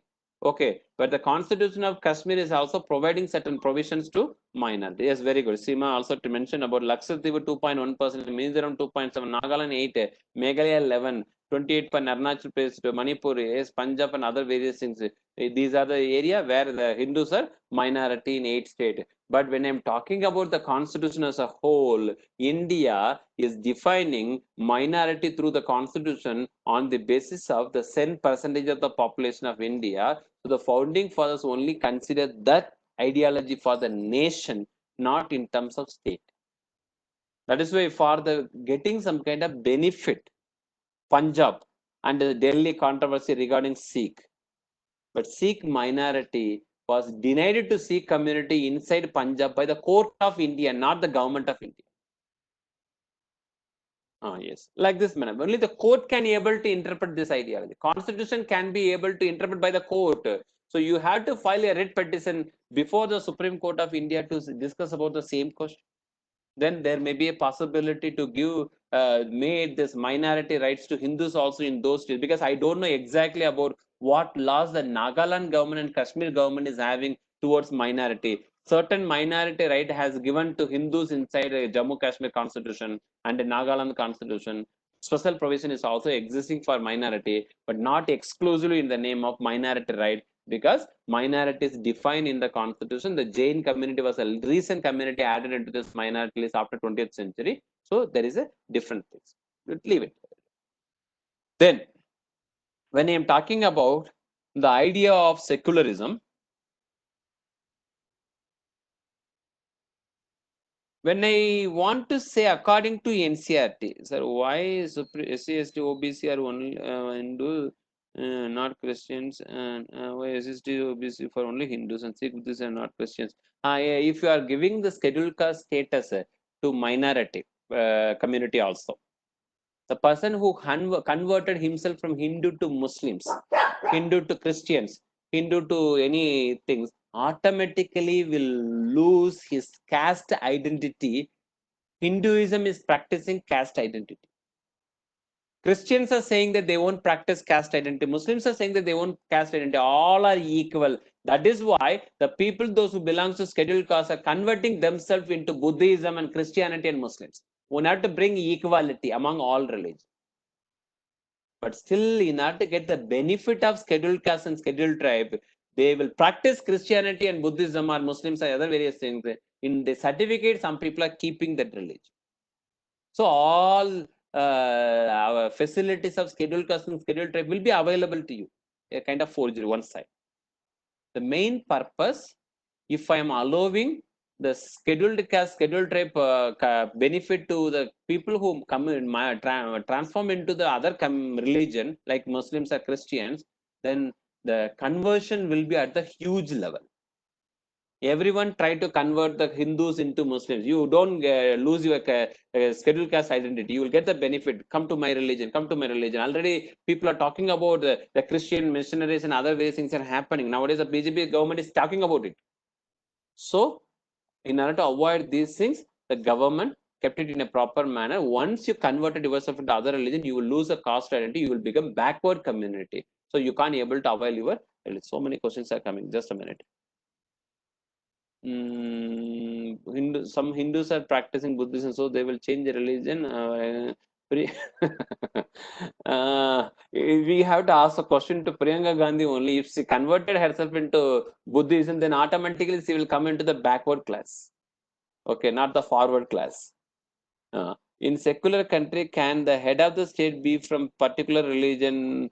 But if you say that in a secular country, a Maulana or Pujari shall not be the head of the state, then are not you defying them in their political right? And if you allow them in this political right, then there is a less possibility of neutralism. India never prohibited any person on the basis of his religion or the post he is having. For example, India is a secular country. The head of the state of India, he may be a scheduled caste, he may be a Muslim, he may be so and so, so and so, so and so. Okay, so this is an ideology.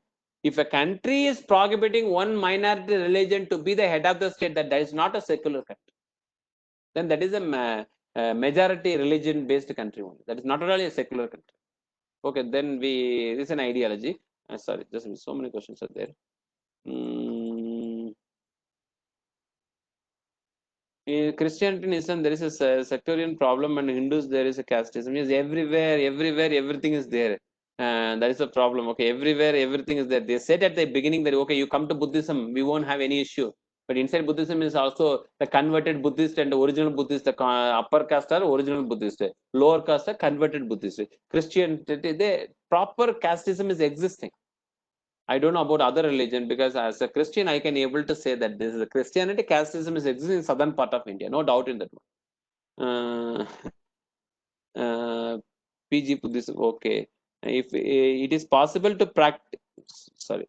So is it possible to practice particular religion without necessarily converting into the religion? Inside your heart, Article 25A is saying that practicing any religion inside your conscience is an absolute fundamental right. No one can able to stop. Sir, is it STSU, OBC there in any religion? Not a minority. Scheduled caste and scheduled tribe. Once you converted yourself into other religion, all belong to backward community. You don't have any SC, ST, OBC kind of things inside religion. But all minorities will come under OBC in central government. Minority will come under OBC in central government. SCSTs are not minor. They are not minorities. They are in a different in terms of geographical section. They will come under the weakest section of the society. Weakest section means we are defining the constitution in terms of scheduled caste, scheduled tribe, women, child, and physically challenged person and senior citizen. These are the 6 categories of the weakest section. And minorities are different. Weakest section are different. So we are giving reservation to SCSTs in terms of weakest section, not minorities. Okay. Sir, there are any power having a state government to give special status to minority in terms of their development? Yes, state government can able to give special status by that the state assembly need to pass. Tamil Nadu government, for example, for the entire Tamil Nadu, they said, okay, you are saying that reservation in terms of various way, but Tamil Nadu 90% have declared backward community. So they gave a maximum reservation for backward community, 69%. And it was inserted in the 9th schedule. Now it is permitted in by the court of law also. Okay, my state can able to give. Yes, it's like allowing allegation. Yes, name of the social development. Everything is possible. Okay, good. Come back. When I'm talking about the Western secularism and Indian secularism, If you want, you can put one tabular column. Yes, you can write it. At least something you can write. The Western ideology and the Indian perspective. Western and Indian perspective. Okay. Just write down few points from NCERT. So it is useful for you. Write it down. Except a few states like Tamil Nadu, Karnataka, and Rajasthan, they are giving more than 50%. It was accepted by the court of law also on the basis of Kesavananda Bharati case verdict, 23rd August 1973. What are the things that are made under 9th schedule? Court won't scrutinize it. After that, any law made and kept it under 9th schedule will scrutinized by it. So according to that, Tamil Nadu is giving 69% reservation for backward community, and Karnataka is giving approximately 55 around that. Rajasthan is also giving more than 50% reservation. 3 states are giving reservation in India more than 50%.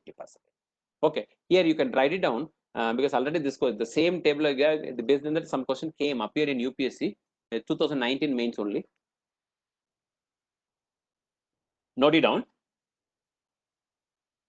Secularism below this you can write because it's a controversial part. Keep on questions coming in. You put secularism below this, Western secularism and Indian secularism. You can write some 5 points. Okay. First point, inside the Western secularism, first point you can write it down. State and religion. State and religion withdraw from interference. State and religion withdraw from interference. First point, state and religion withdraw from interference. Indian model, first point.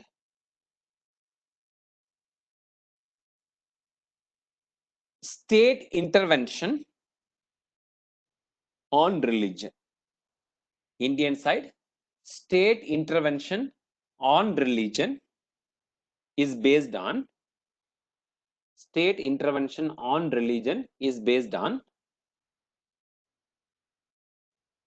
some principles.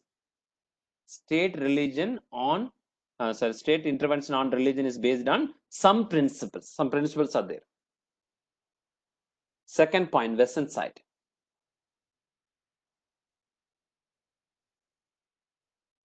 Give importance to individual. Give importance to individual and individual right. Give importance to individual and individual right.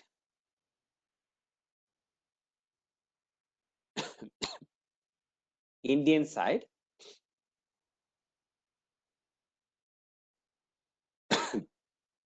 Protect the individual,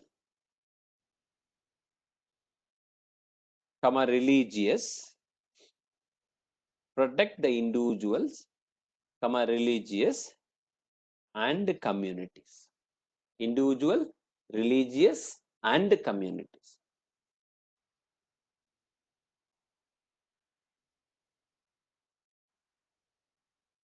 Okay. Next point, state side as a Western side. Give importance for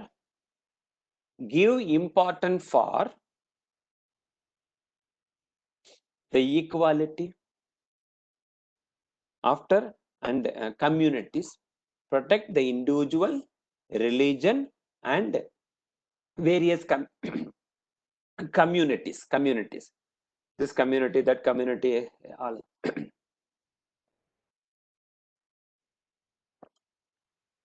Next point, Western side. Give important for the equality. Third point, give Western side. Third point, give important for the equality with religious group. Give important for the equality with religious group.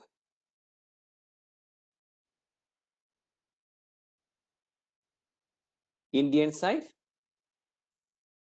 Importance of equality. Importance of equality between the religion. Importance of equality between the religion. All religion treated equally. Importance of equality between the religion.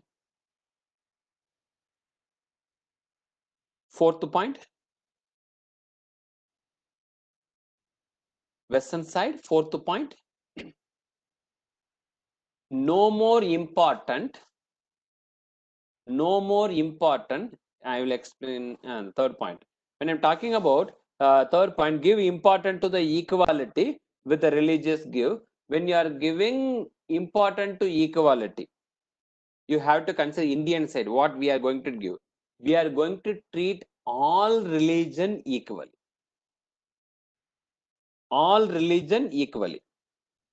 That is the ideology. For example, Hindu religion, Christian, Muslims, every religion, within religion, between religion, all are equal.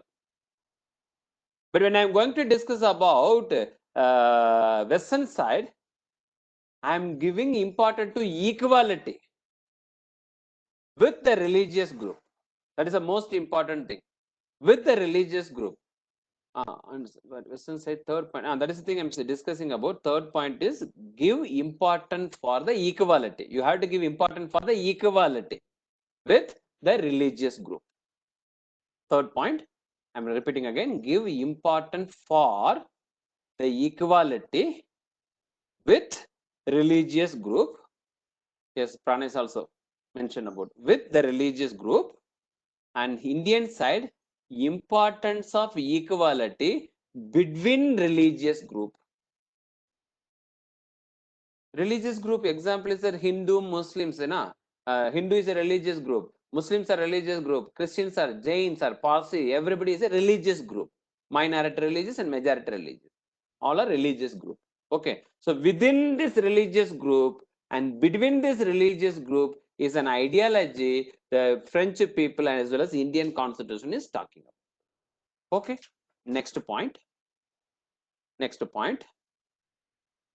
No more. Why individual right at the second point? Because first you have to give respect to your own individual right in terms of religion as well as importance. Because when I'm talking about the Western society, they all are giving ultimate importance to individual right. Then only the religious right and constitutional right and other various rights are coming. But in India, it is not like that. So first, I'm considering the entire society in terms of Western ideology. So in order to give alternative to the Western ideology, I'm keeping some Indian points. Okay, we consider everybody equal within the religion.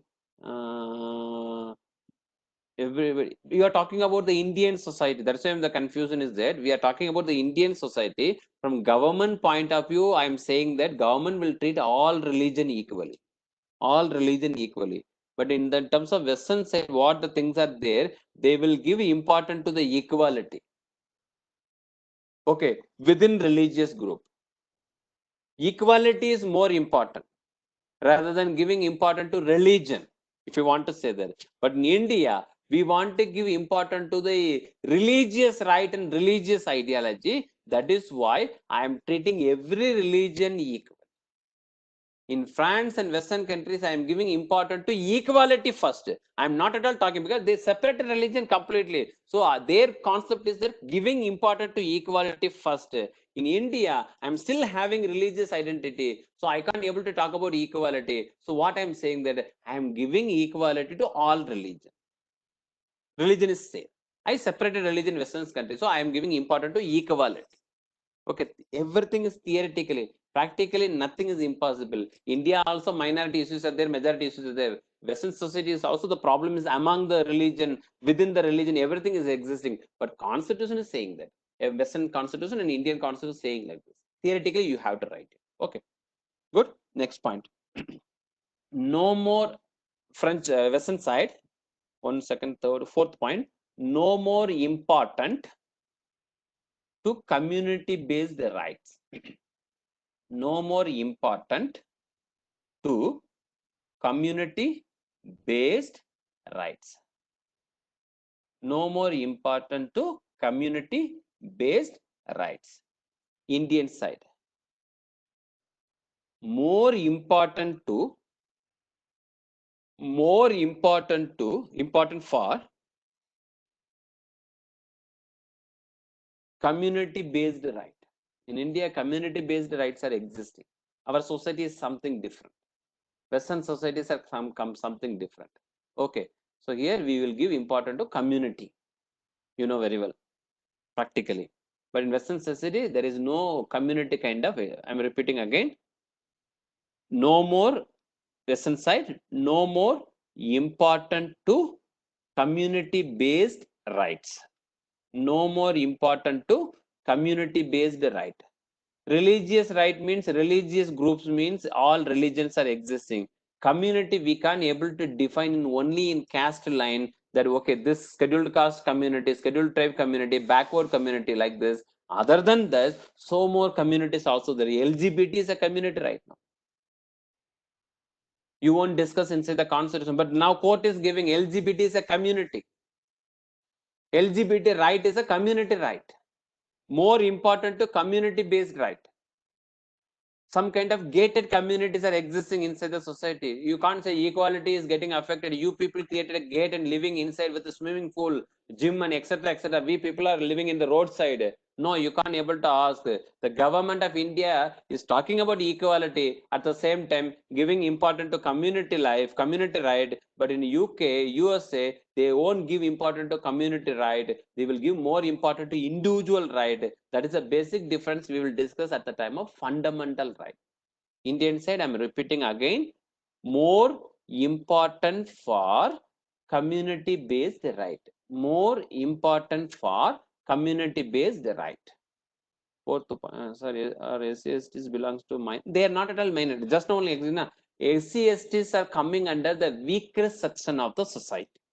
Weaker section, vulnerable section is properly we will define at the time of governance class the scheme and programs for vulnerable section. There I will say what is weaker section, scheduled caste, scheduled tribe, physically challenged people and women and children and senior citizens, all are weaker section of the society. Okay, good. Next one. Fourth point, Indian side, more important for community-based right. Next one, Western idea. Fifth point, state, STAT, state, not support for religious reformation. Not support for religious reformation. I don't know how this is.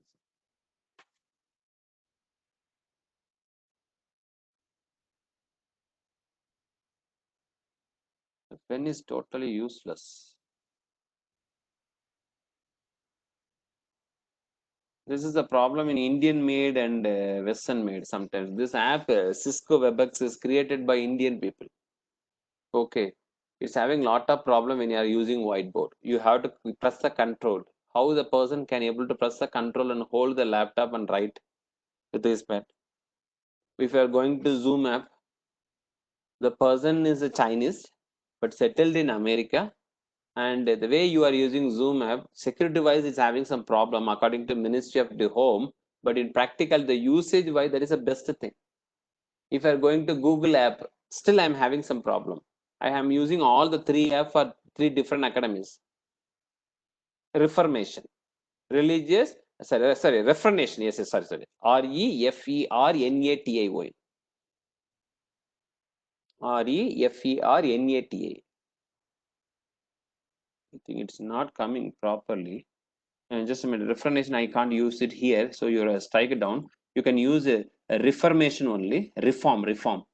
R E F. I will type it otherwise. Just a minute.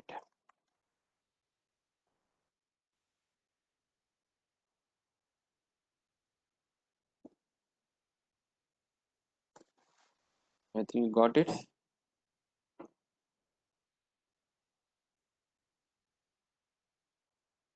Reform. Reformation. Please, I will repeat it. Now GeoMeet is there. We can try that too. Yes. Fifth point I'm repeating. Where the case against Geomet Zoom. Yes. Geo is popular for this one because Geo, two things there. One, that Hindu, Muslim, Jain, Parsi all are considered equal. That is equality in between the religious group. When I say Shia and Sunni both are equal, then I talk about the equality within the religion. Kindly, can you please explain which applies to India? Okay, for example, first I will repeat the fifth point and I will explain your question. Just note it on fifth point. State not support for religious reformation. REFORMATION. REFORMATION. This Indian side, state supports for religious reformation. REFORMATION. State supports for religious reformation. Religion is supported properly by the government of India, but not the Western side. Okay, now I am coming to Zulfikar. There are two things are there. On the Hindu, Muslims, Jains, and Parsi, all are considered equal. There is equality between the religious group. But when I say that Shia and Sunni both are equal, then I talk about the equality within the religion. Kindly, okay. So when I'm talking about Indian society, here the main problem is among the religion. I am never want to go inside religion, because inside religion, community-based ideologies are still existing, and you can able to say that more important for community-based right. You have to compare with the fourth Indian point and fifth Indian point. So when it's a third Indian point and fourth Indian point, the Indian point is clearly saying that equality between the religion. Muslims equal with the Christians. Christians equal with the Jains. All our minorities are equal with the Hindus. No impartiality between Hindu, you are majority and I am minority. No impartiality. All are equal. But at the same time, India is having a community-based ideology. So inside Christianity, if I want to say talk about my religion, I will say that inside Christianity, the people who recently converted themselves, for example, people won't, well, when they are going for marriage, they won't see only Christian and you are a Christian. Okay, I will give my daughter to you. Not like I won't do that one. I will see who is the person coming in my community and my caste. I will make marriage alliance only with that community. I won't go and marry a person inside my Christianity, that the person who belongs to lower community or OBC community, I never allowed. So this is the way within that community in India it is existing.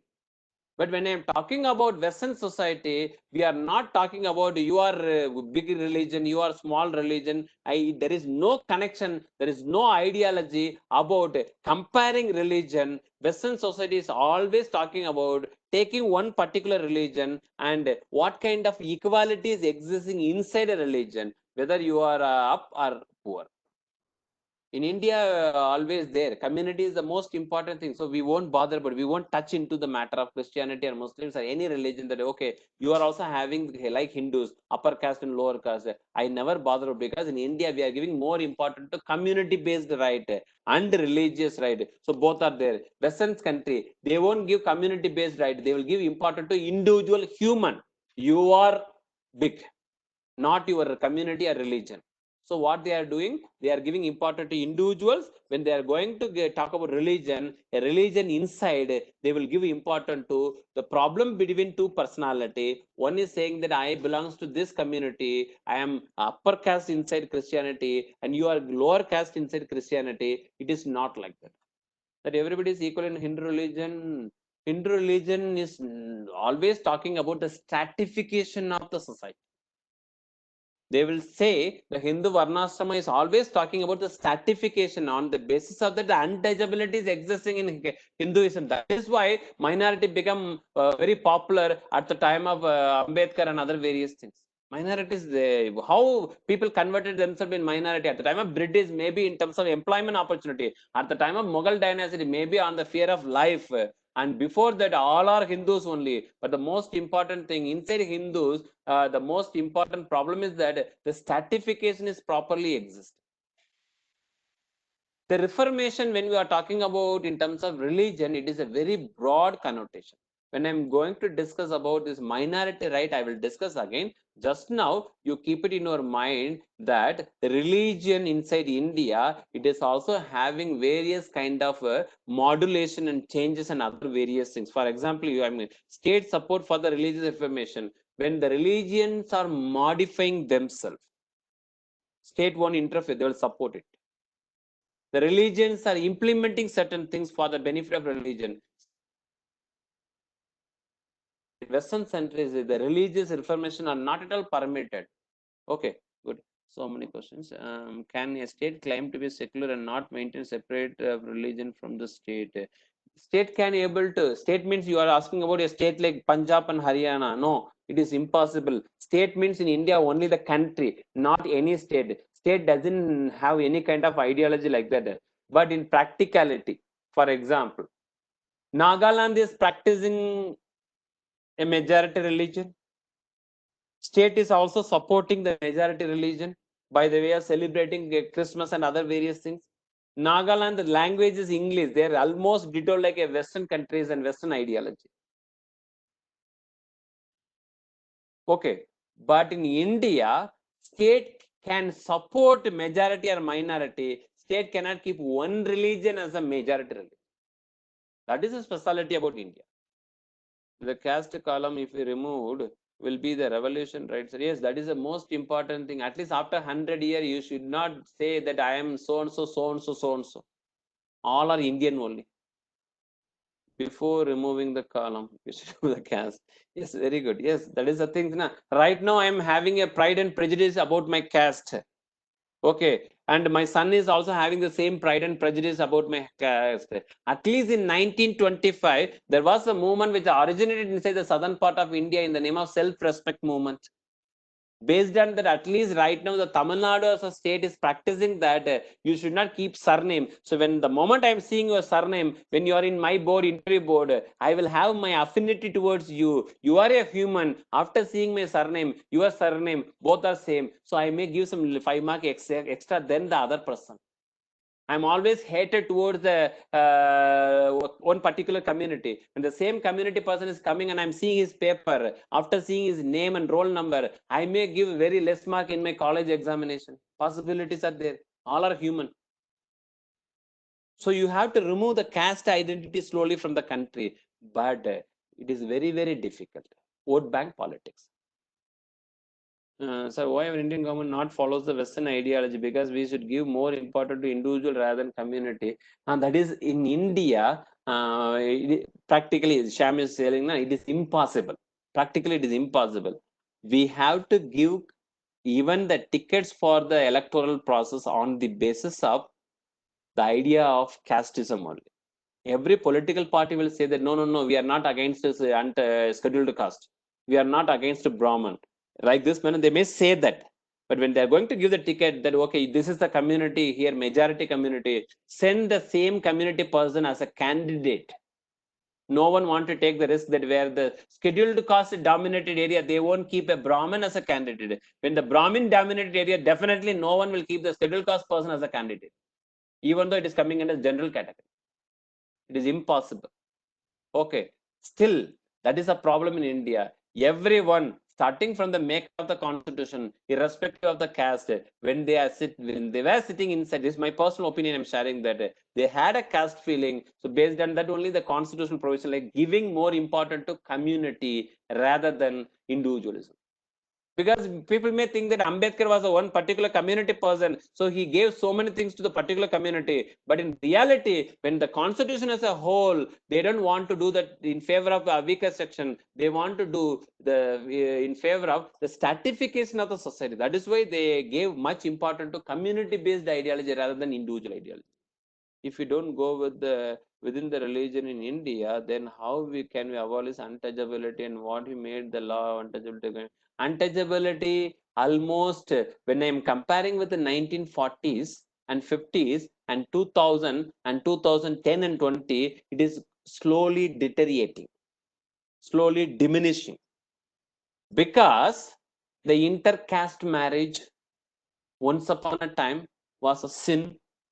Now because of the employment opportunity, people are moving here and there. Nobody bother about this religion and other ideology. Nowadays, out of 10 marriages are happening, at least some 3, 4, 5, not major, 5, 3, 4 marriages are happening on the basis of intercaste marriage only. So the things are happening. So if it is going like this, then the possibilities. Once upon a time, the Tamil Nadu government not able to conduct election in some areas because that area is a Hindu dominated area, but that was reserved for Vikesh Sakshanath society. So they never permitted to conduct election more than 55 years. One day nomination, next day election unopposed. Then after that, the person who elected from the reserve candidate, reserve constituency, need to resign from his post as a chairman of municipality as well as Panchayat Raj. Yes, that is why I'm saying that I don't want to say 50% intercaste marriages are happening. 3 to 4, not 50. Even the 3 to 4, honor killing is there. Cow panchayat are there. So many other issues also there. Still, that caste pride is idea is in my mind from the way how my father taught me, my brother told me, and the same way is happening, etc., etc.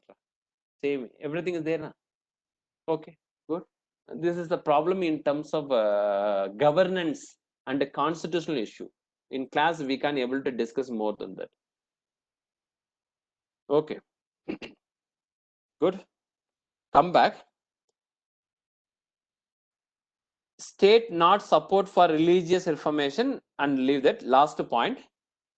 State never provide for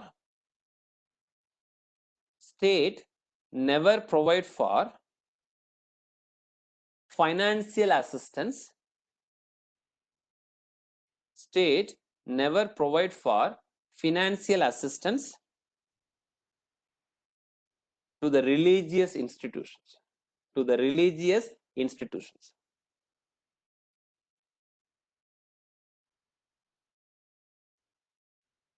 Indian model.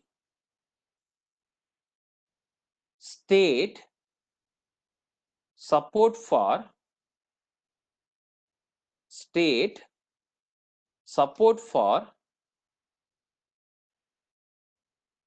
and religious to the religious institutions. Indian side, state support for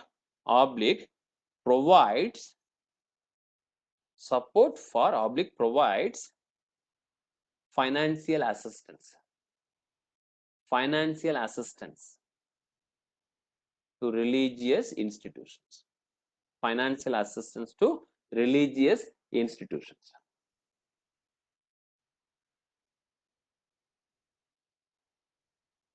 I think you all can able to see the questions what asked by other students now. Because sometimes I am explaining for each and every question what the students are asking.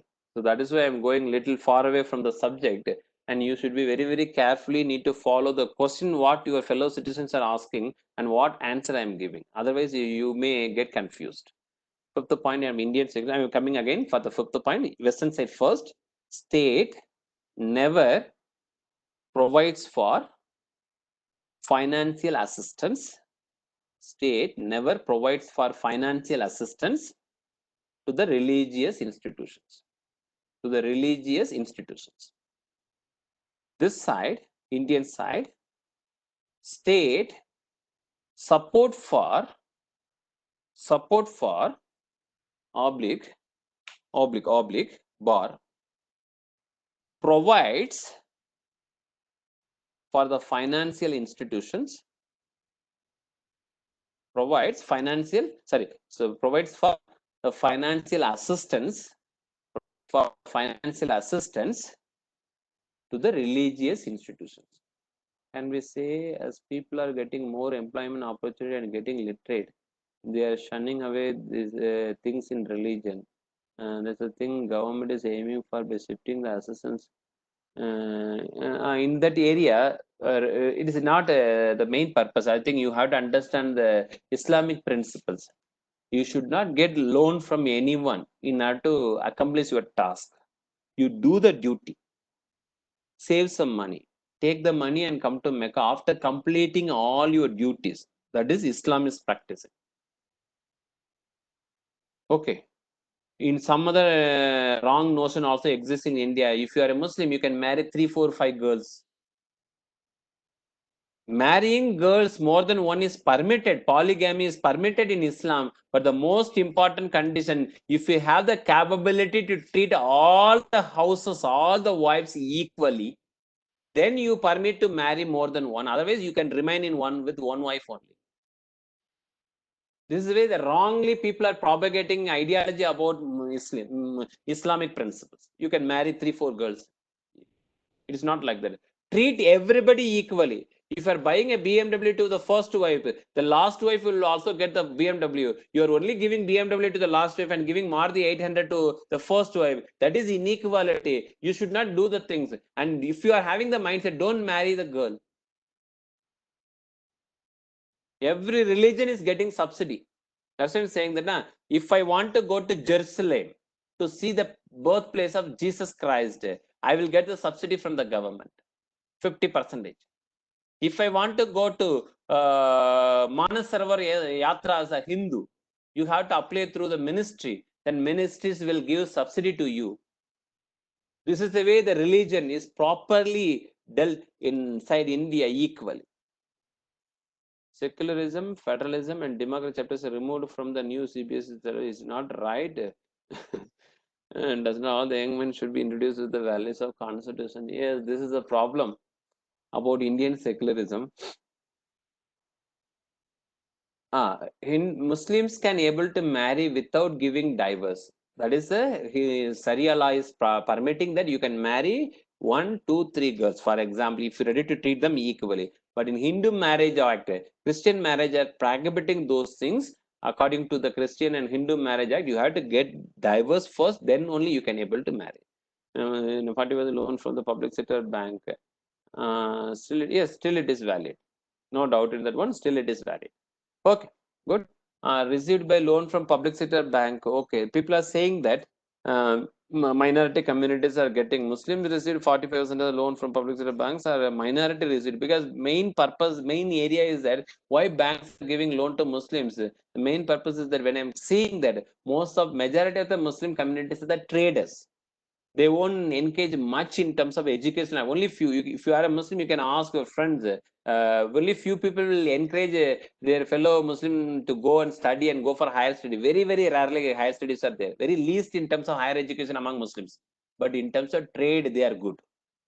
Like the way some communities are good in trade in India. If you can able to see that surname, they are very much towards the particular trade activities. Okay, good. Come back. So these are the major ideology when I'm talking about the secularism.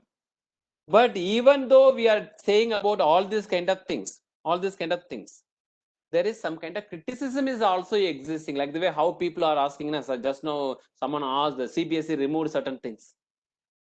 The criticism about Indian secularism is very much is existing inside the Indian government, Indian side. Even NCRT is also mentioning the most important thing is that anti-religious work. Secularism, the way how the government is promoting to provide equality is also having a negative impact. It is also a work of anti-religious. And the second most important ideology, Indian religion, Indian constitution want to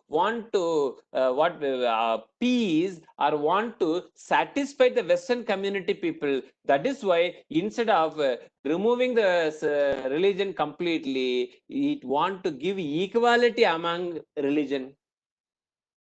It is a Western import ideology. They are criticizing. You need to separate religion completely, like Western countries. But they don't want to keep. They want to keep the Western people also. They want to keep the minority people and majority people also. So our founding father took the middle path that separate religion is not, but we will treat religion equally. A kind of Western import, Western idea gave to Indian political thinkers, Indian founding fathers.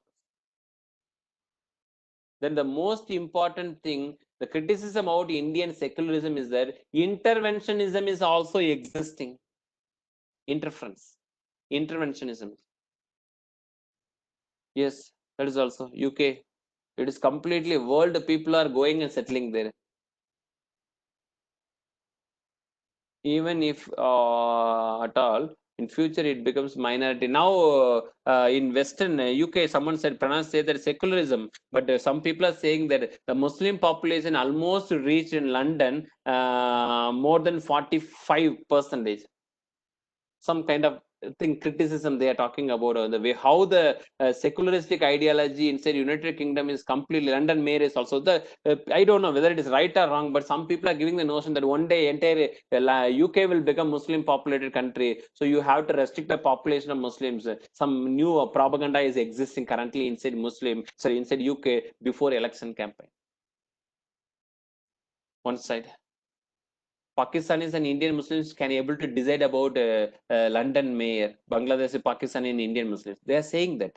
I don't know. Maybe it is a political propaganda or some kind of divide and rule policy. Yeah, these are the things that are existing. These things you can write down. Then vote bank politics. There's another negative activities or negative reaction towards Indian secularism, and in reality is that secularism people are criticizing according to NCERT. It is impossible project. Achieving secularism according to NCERT 11th standard, I'm saying that it is an impossible project. Like the way how Western secularism saying they're secularistic country, but practicing racism and other various ideologies, the same thing is also existing in India. India is saying secularism, but according to critics, they're saying that it is impossible project. Okay. Then when I'm going to some more things on the basis of some more NCERTs, okay, good. Then if I'm going to 6th standard, again, I'm coming back to, other than this ideology, I'm coming back to, you can say, Indian secularism is something unique in terms of India only. You can't able to copy this secularism anywhere in this world. You can't able to import the secularism anywhere in this world. Okay, good. Then when I'm moving into the next level, I just want to know what is this government? Just this the technical part got over, so I want to go to some more areology that we are going to what step taken to promote secularism. To promote secularism, every people should have the feeling that inside my mind my religion is supreme, inside my heart my caste is supreme, but you should not practice all those things outside. 25A is saying that religious things. 25A, the way you are having conscience about religion is absolute fundamental right. That is the only absolute fundamental right. What I am thinking inside my mind, no one can able to question. But the moment I am propagating, the way I am opening my mouth and say that my God is the only living God, your God are all are false, come to my religion, problem comes between religion. State intervention will come here, reasonable restriction upon your things. So what you need to do, you can have all your caste identity, communal identity, religious identity, regional bias, regional identity, but don't try to practice. Then automatically the ideology of secularism may come. Even the person is coming from Tamil Nadu to Delhi, having some kind of people that the way how people are calling, he is an Indian only. You need to call them Indian only, or you need to call them your brother or something like that. But when you are seeing a person from Tamil Nadu, and generally these people don't know Hindi, then immediately they will say in Delhi, they will say that a Madarasi, a kind of word. The moment they are seeing any Northeastern people, they are having a very peculiar word to call the yellow race people inside Delhi, which is creating a lot of racist problem inside Delhi. When the same North Indian is going to the southern part of India, is he face some kind of difficulty in the name of race? When the same Indians are going to the Northeastern state, if they are having some kind of ideology? No. So this is a problem. The domination of one particular area or one particular race, which is very near to the Parliament of India, and the proximity and political sphere with the Parliament and the race is also having a most important problem in India. So don't practice. You can have the feeling, but outside don't bring it. Then secularism and everything will be fine in India. Okay.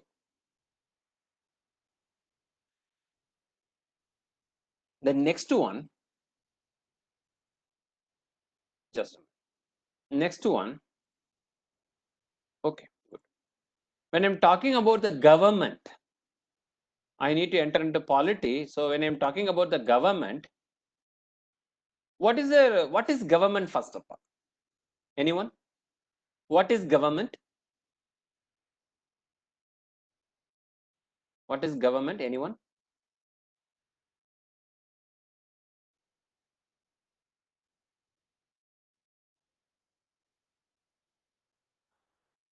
A group of people or authority. Very good. A group of people elected by people for people. Very good. Governs the citizens through the rules elected by the. Very good. Very good. According to NCERT, if you want to say, you take 6th standard chapter number 3, it's very clearly saying that it performs the functions of the state. Elected bodies, lawmakers. Very good. Very good. A group of people is a common ideology the NCERT is defining about the government. Governs a community or unit. Group of people governs a community or unit, administer the public policy, exercise executives, political and sovereign power through customs, institutions, and laws within a society, within a state, is considered as government. A body which define a group of people, organization that works for the welfare, very good, who control the country. Yes, very good. So many different ideology, very good. A body which defines a group of people, which governs a community inclusive of that group. But NCERT is clearly in a simple manner, 6th standard, we can't able to use so many vocabulary. The same vocabulary you can use it at the time of UPSC mains examination also. A group of people governs a community or unit right now, administer public policy and exercises executive, political, sovereign power through customs, through institutions, through laws within a state is considered as government. Then what is the role of government? When I'm talking about the government, I can able to say group of people. What is the role of government? To protect the rights of the workers, to protect the rights of citizens, to protect the rights of people inside the society and geographical location is a major role and functions of the government. Then when I'm talking about this, the government may be classified into national level government, state level government, district level government, and local level government in a very horizontal vertical manner from the top to the bottom level. So this is the way the levels of government also existing inside India. But when I'm talking about this government, in terms of philosophical perspective, based on the ideology people are having, currently the entire international world is saying that India is having a rightist government, Israel is having a rightist government, USA is having a rightist president in his mind. And when Congress comes into power, they will say India is having a leftist government. And the other political party comes into Republic or Democratic, then leftist USA, a leftist Israel. A definition of what? Regarding government. Okay, government is nothing but, according to 6th standard NCERT, 3rd chapter, it is clearly mentioning that a group of people govern in a governs a community. A group of people governs a community or unit, comma, administers public policy and exercises executive, comma, political and sovereign power, exercise executive, political and sovereign power through customs, practices, customs, institution, law, LAW, within a state. This is considered for the definition of government. Then when I'm discussing about the level of government, national level, state government, state level, district level, district government, and the local government. And I'm talking about what type of government in terms of philosophy: leftist, rightist, leftist, right. A group of people, I'm repeating again. Yeah, thank you. A group of people governs a community. A group of people governs a community or unit, governs a community or unit, administer public policy, administer public policy, comma, exercises executive, comma, political, executive, comma, political and sovereign power, SOVEREIGN, sovereign power through custom, value norms practice na customs, CUSTOMS, institution and law, LAW, within a state, within a state. Okay, then when I am talking about again a group of people governs a community or unit, administer public policy, exercises executive, political, sovereign power through customs, institutions, law within a state, law within a state. Then when I'm talking about the types of government, the philosophy, leftist, the government which is giving more important, you all are welcome, the government which is giving more important to social equality, the government which is supporting more for disadvantaged people are coming into the category of leftist. The government which is giving importance to social equality and support for disadvantaged, weaker section of the society is coming under leftist. The rightist government are the one which is giving much more important to market force and strong nationalism. One country, one country, one country, one, and market forces, corporate government. That is why people are saying that the current government is a rightist government and Congress government is a leftist government. And Franis is saying that BJP government is having both left and right. And some people, according to my knowledge, they are saying that they don't have any policies. They are having old wine in a new bottle. You take every policies of the BJP government currently, and I was also acting like an advisor to the member of parliament some years before, around 2017, for approximately 4 months. And after that, I resigned from the post. I don't want to remain as an advisor for the current government. The main purpose is that old wine in a new bottle, a simple logic. Whatever the policies of the previous government, changed in the name. Total sanitation campaign came as a Swachh Bharat Abhiyan. The Digital India program in different manner. So water program in a different manner.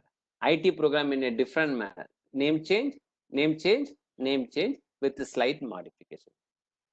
So leftist government will give importance to social equality and support for disadvantaged people, weaker section of the society. Support for disadvantaged people. Underline social equality and disadvantaged people. Okay, good. Rightists are the one who support market forces. Market. They will support market. and a strong nationalism. It's also not a wrong sense. One India, strong India ideas. I will support equality to all, and I won't discriminate anyone on the basis of their caste and community. That is also right. Right and left, if they are aligning in different manner and different timing, this is a benefit for India only. There is no wrong in right government or left government, but every government need to follow the objective of the constitution, and the objective of the constitution is saying that to provide welfare and well-being to the people of India. Welfare and well-being to the people of India. Like social development, many schemes are poor, giving 6,000 rupees to farmer, but others yes. Social development in various perspectives, not only the finance they are giving to, so many schemes and programs, centralized sponsor scheme, other various schemes, Swalamban, the Sabala scheme, and Saksam scheme, other various programs and schemes are existing. Everything you need to calculate. Okay, good. Then when I'm talking about a simple, like I'm simply explaining the vocabulary. Okay, so don't take it anyhow. I'm going to brief everything after I enter into politics. So when I'm entering into the types of government, I'm having a very popular type of government, that is everyone accepted thing ideology, is that democratical government. People gives but social equity automatically, no. Social equity, if we are trying to bring social equality, it won't bring the ideology of nationalism. Still, nationalism is an ideology, something different. Through social equality alone, we can't able to bring the idea of nationalism. Nationalism is totally different. Suddenly, if I want to bring Shivaji Rajya, for example, in order to bring a strong nationalistic ideology, the way how Chhatrapati Shivaji dreamed about India, it seems to be outward, it seems to be very good. Okay. But inside, I'm having some doubt. If some person is talking about Shivaji, the way he dreamed about Hindu Swarajya, then immediately, in terms of nationalism, I'm also fearing that as a minority, there may be a possibility through this, they may promote Hindu Swarajya. So it is not the things that social equality always bring the ideology of nationalism. History matters also in nationalism. Example, Turkey, yes. So many things you can take it from Turkey. That is why I'm always, whenever Pranesh is talking about Turkey, I will always keeping some additional word also. Turkey is a sick man of Europe also. It's an ideological clash. Anyhow, good. So first one is democracy. The people are giving power to the government, and government explains action to the people. I am giving power to the government, by the people, for the people, of the people. And government, through every report, white paper, in parliament, they are explaining to me in a very clear manner. This is the purpose of demonetization. This is the purpose of lockdown 1.0, 3.0. This is the purpose of so and so, so and so, so and so. They are giving a meaning without giving explanation. They won't. This democratical government. If it is dictator government, there is no need to explain before the parliament. There is no need to fight before with Rahul Gandhi. We will keep Rahul Gandhi inside prison like emergency. We can able to do everything. Both things are possible. Okay. But it is a democratical country. That is why oppositions are speaking in India.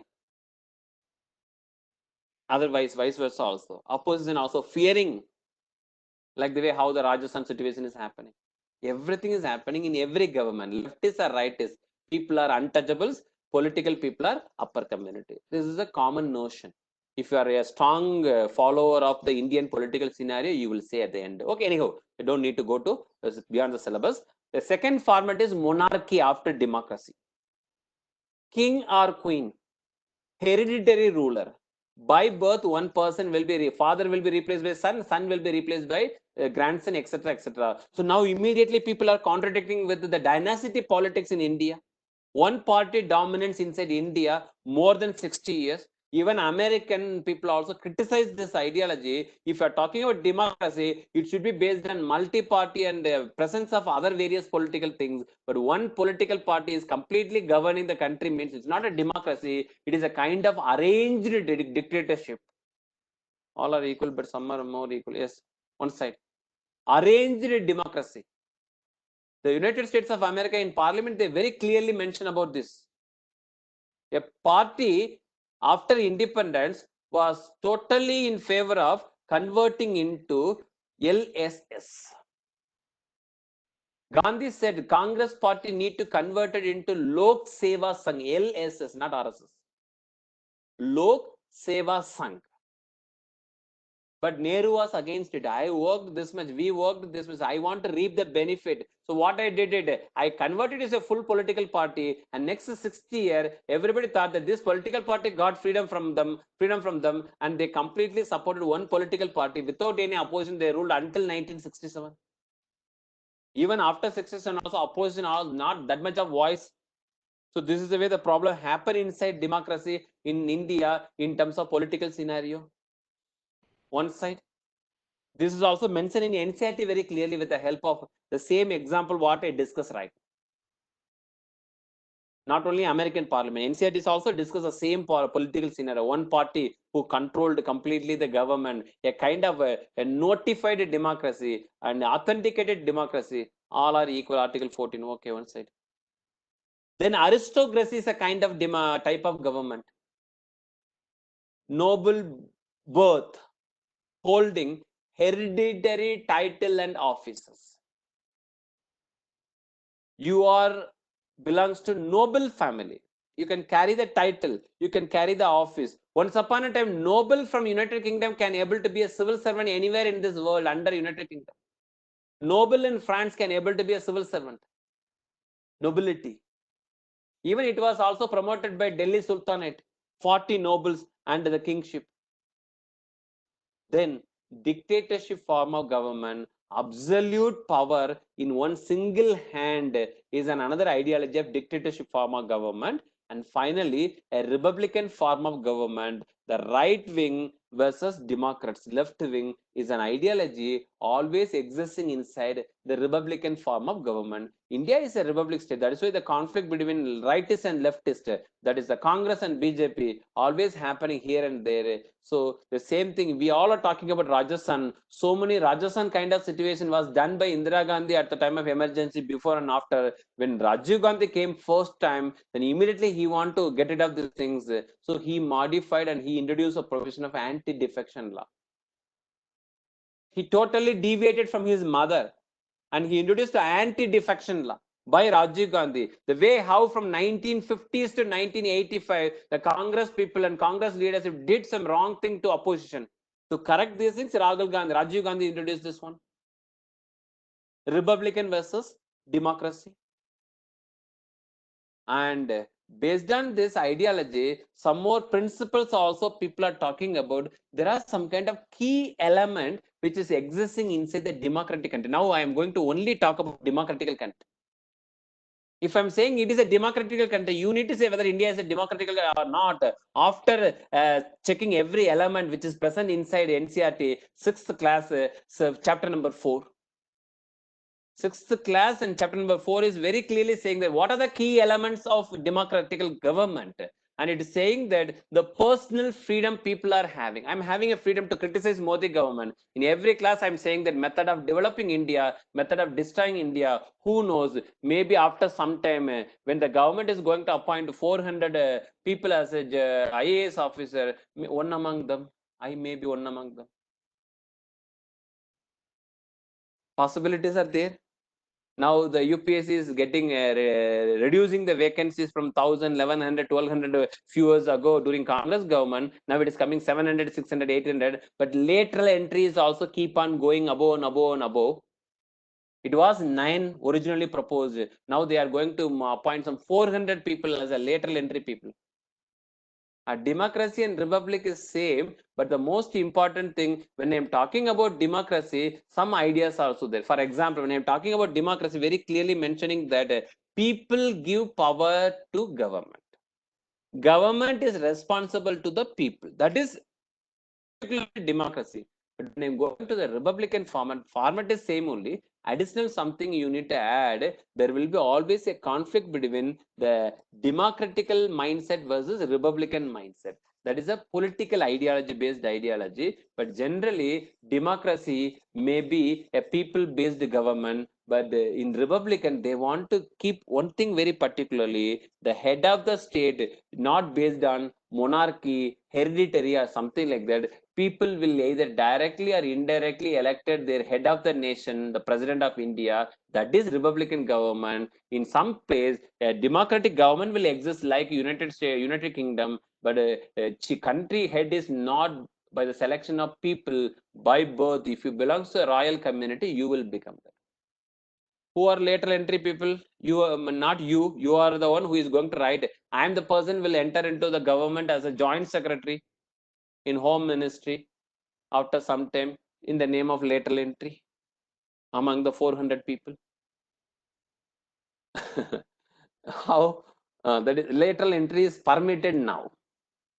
The person who is crossing the age of 40, minimum age is 40, now I am eligible.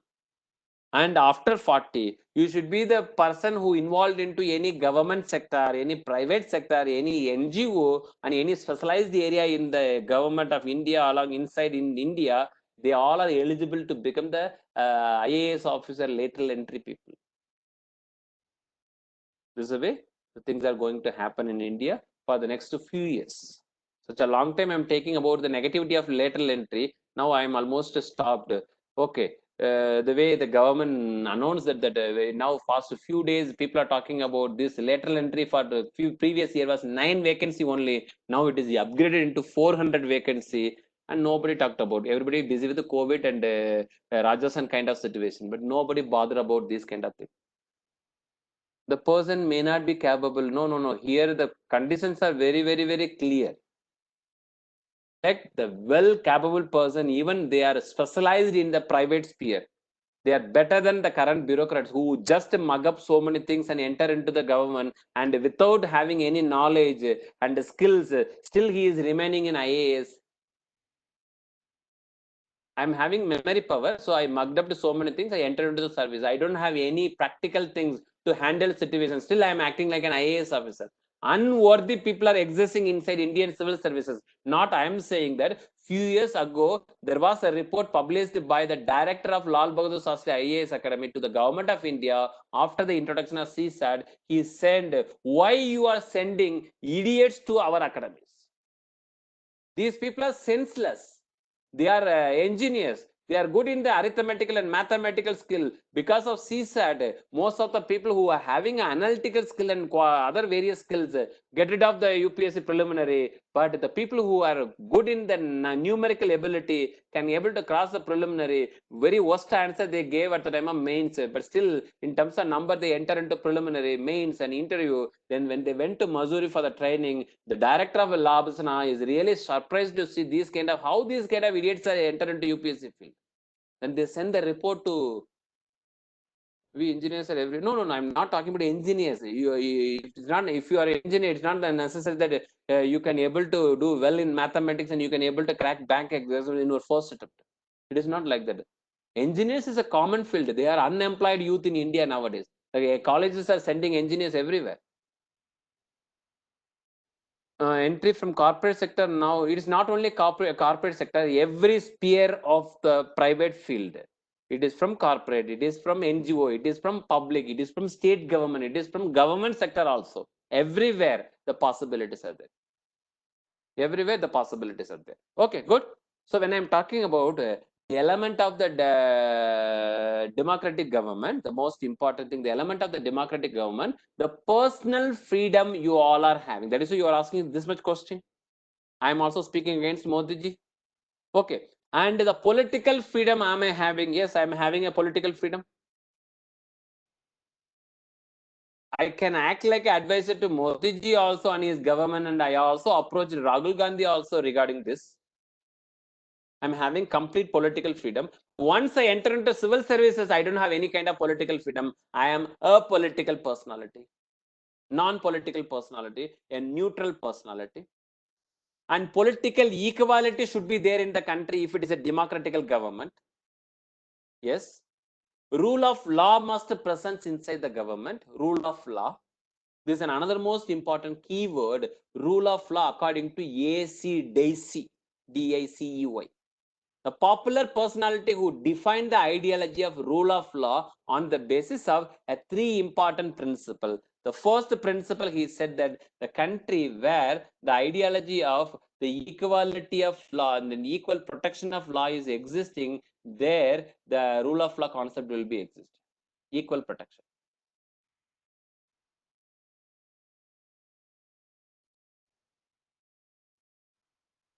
Equal protection. Okay. Then the second concept, he is saying that inside this rule of law, no arbitrary authority. No arbitrary authority. This is another most important thing. No one can able to force you. No arbitrary. You are independent or you are equal protection. No arbitrary. First one is when I'm talking about rule of law, everyone need to protect equally by the government. Equal protection of law. First point is equal protection of law. Second, no one can able to force you to do certain things. There should not be no arbitrary authority above you. Arbitrary means coercive, forcible. So no arbitrary authority must present above you. You are free to express yourself. And the third important point is that the source of the constitution, on the basis of that individualism versus collectivism. In India, we will give always importance to collectivism, but in Western countries, they will give importance to individual right, not community right. In this category, three category, A.C. Dicey, who define the ideology of rule of law. Equal protection, I will protect you, everyone, rich and poor, I will treat them equally. Arbitrary, no arbitrary power. No one will force you to do certain things. You are free Indians, free citizens. Equal protection, individualism versus collectivism in order to identify the source of the constitution. Individualism versus collectivism. In India, we are giving importance to collective ideology, collective source, and collective methodology. But in Western side, they will give importance to individualistic principle. Fundamental right, individual right is more important than collective interest of the society. Individualism versus collectivism. So through this manner, they want to define the sources for the constitution. The country which is giving importance to equal protection of law, arbitrary power, and giving importance to equality, that is important to individual right, all those countries are having a rule of law. Okay. But in India, we are only practicing first two, no equality in terms of individualism. We are giving more important to collective interest, not individual interest. But America is the best country if you want to say about rule of law, which is having all the three. 2018 preliminary question, rule of law index. Some point and features they have mentioned. Okay. So when I'm going to discuss about next point, common good, a very common things among the people. You should have the human dignity. You have to give importance to fundamental right and human right also. Human dignity. Whether are you treating everybody equally? People are equally respected. When you are going to the areas, individualism versus collectivism, nothing but. For your understanding only, I mentioned. The main ideas are there. In India, we won't give importance to individual rights. Already in the comparison, Western and Indian point also I mentioned. We will always give importance to community rights. Community rights. Collective people's right. India as a whole. But in USA, they will give ultimate freedom to individual. You can keep the flag of USA here. You can keep here. You can also wear like your undergarment. Nobody is going to bother about. You can keep your national flag as a doormat also. They will think it is a patriotic mindset and sense in USA. Nobody can ask you to remove the national flag which you kept as a undergarment or a doormat to clean your dust. But in India, it is very, very sensitive. Collectivism, we won't bother about your individual ideology. So what I will say, collective interest. India flag is a symbol, is a significant thing. So you should not use the flag and symbols according to your own convenience. So when I'm talking about the sources for the constitution, the source of the constitution is giving more important to the constitutional sources are giving more important to individualistic interest. Individual is also very, very necessary in America. According to their rule of law, India is saying that third point is not at all there. India will always giving important to collective interest, society interest rather than individual interest. One single individual interest. We won't give important. Only the society. Who and how will define collectivism? For example, in USA, I said in a simple way that you are using national flag. Okay, anywhere you can use it. No issue. It's a symbol. That's simple. But India, after flag code 2000, Navin Jindal versus Union of India case, Jindal versus Union of India case, Supreme Court gave a direction based on that a flag code came into existence. Even if you want to keep the flag in your house above, there is a condition that after 6 o'clock you need to down the flag, fold it, the due respect you keep it inside. In morning you had again raise, not the way continuously it is flying like that.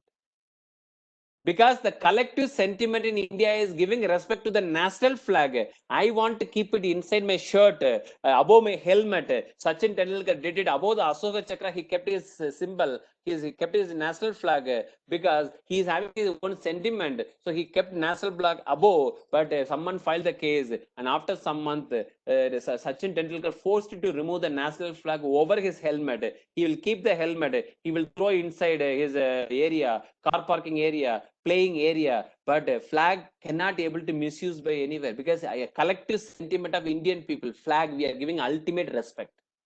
But America, not like this kind of sentiment. They are giving important to the individual feeling, individual right. Individualism is more important. So you are individual. You can keep it here, anywhere.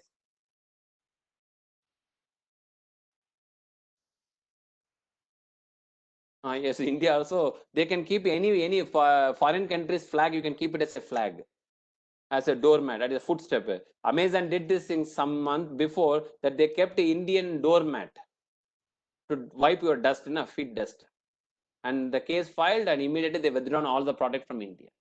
Rule of law is existing in key element of democratic government. Then apart from this, respecting individual, you may be upper caste or lower caste. You may be so and so, but human dignity need to be properly. Then apart from this, being informed and getting information. Being informed and getting information. So I want to know what is happening inside India. I want to know each and everything in a very clear manner. For that, we are having certain important things. Based on that, the government of India is proposing an ideology. Based on that, in 2005, the Right to Information Act came into exist, RTA came into exist. On the basis of that, the way the process is also happening in India. Okay. So these are the key element of democratic government. So when I'm starting the class, generally I'm notifying that one thing is very clearly visible that okay, 50, 60, 70, 60 people will always appear. And after 2 hours, the 60 will go into, when the hungry mode comes, people will go around 40, 45. When 10:45 crosses, then that number will go to 40, 30. I don't know, maybe due to their own office, people are having some kind of yes, this is the main problem today. I said okay, so many people are having, because due to hunger, due to office work, etc., they are leaving and in the middle of the classes itself. But it is an understandable thing. But anyhow, at least you need to see the recorded classes properly in order to make yourself be informed and get information. That's the most important thing I want to mention here. Okay, good.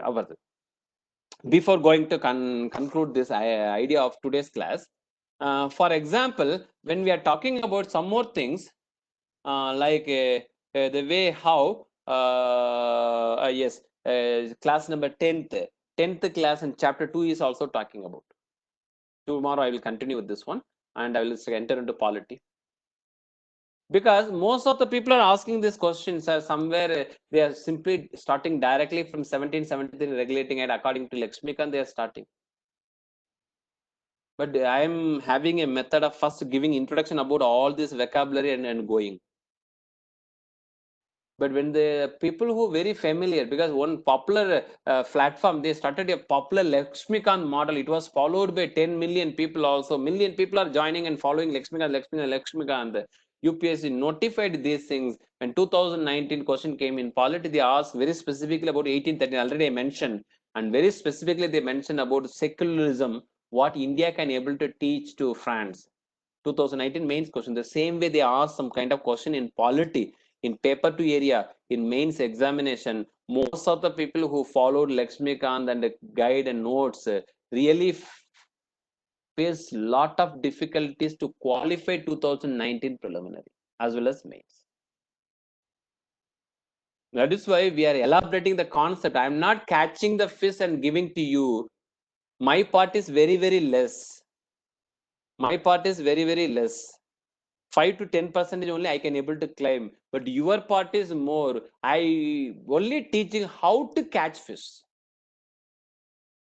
Secularism not at all mentioned in 1830 is not at all mentioned. And if you think according to the popular video which is available in online platform, one academy is there. I can able to say I don't want to mention about anyone. Then one teacher is there. He is my friend is also. He is also taking polity. I am also taking same academies. I don't want to mention, but anyway, this is the way. I usually contradict with him in this manner. Taking Lakshmikant model, you are not at all doing what we say that morality is missing here. I want to say ethics is missing here. You know very well as a teacher, but everybody is behind Lakshmikant. So in order to manipulate those ideology to get more likes or more money, etc., you can't able to know. My class maybe get bored sometimes because I'm going in a detailed manner about NCERT and NBT. I'm not here to make a crack joke or make adding masala to do. But at the end, what you are going to get at the time of mains examination, at least you will bless me, not curse me.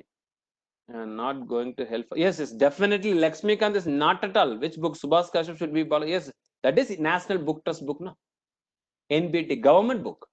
UPSC will ask the examiner to take notes, key notes from them, NCERT and NBT, not any source, not even DD Basu, only NBT.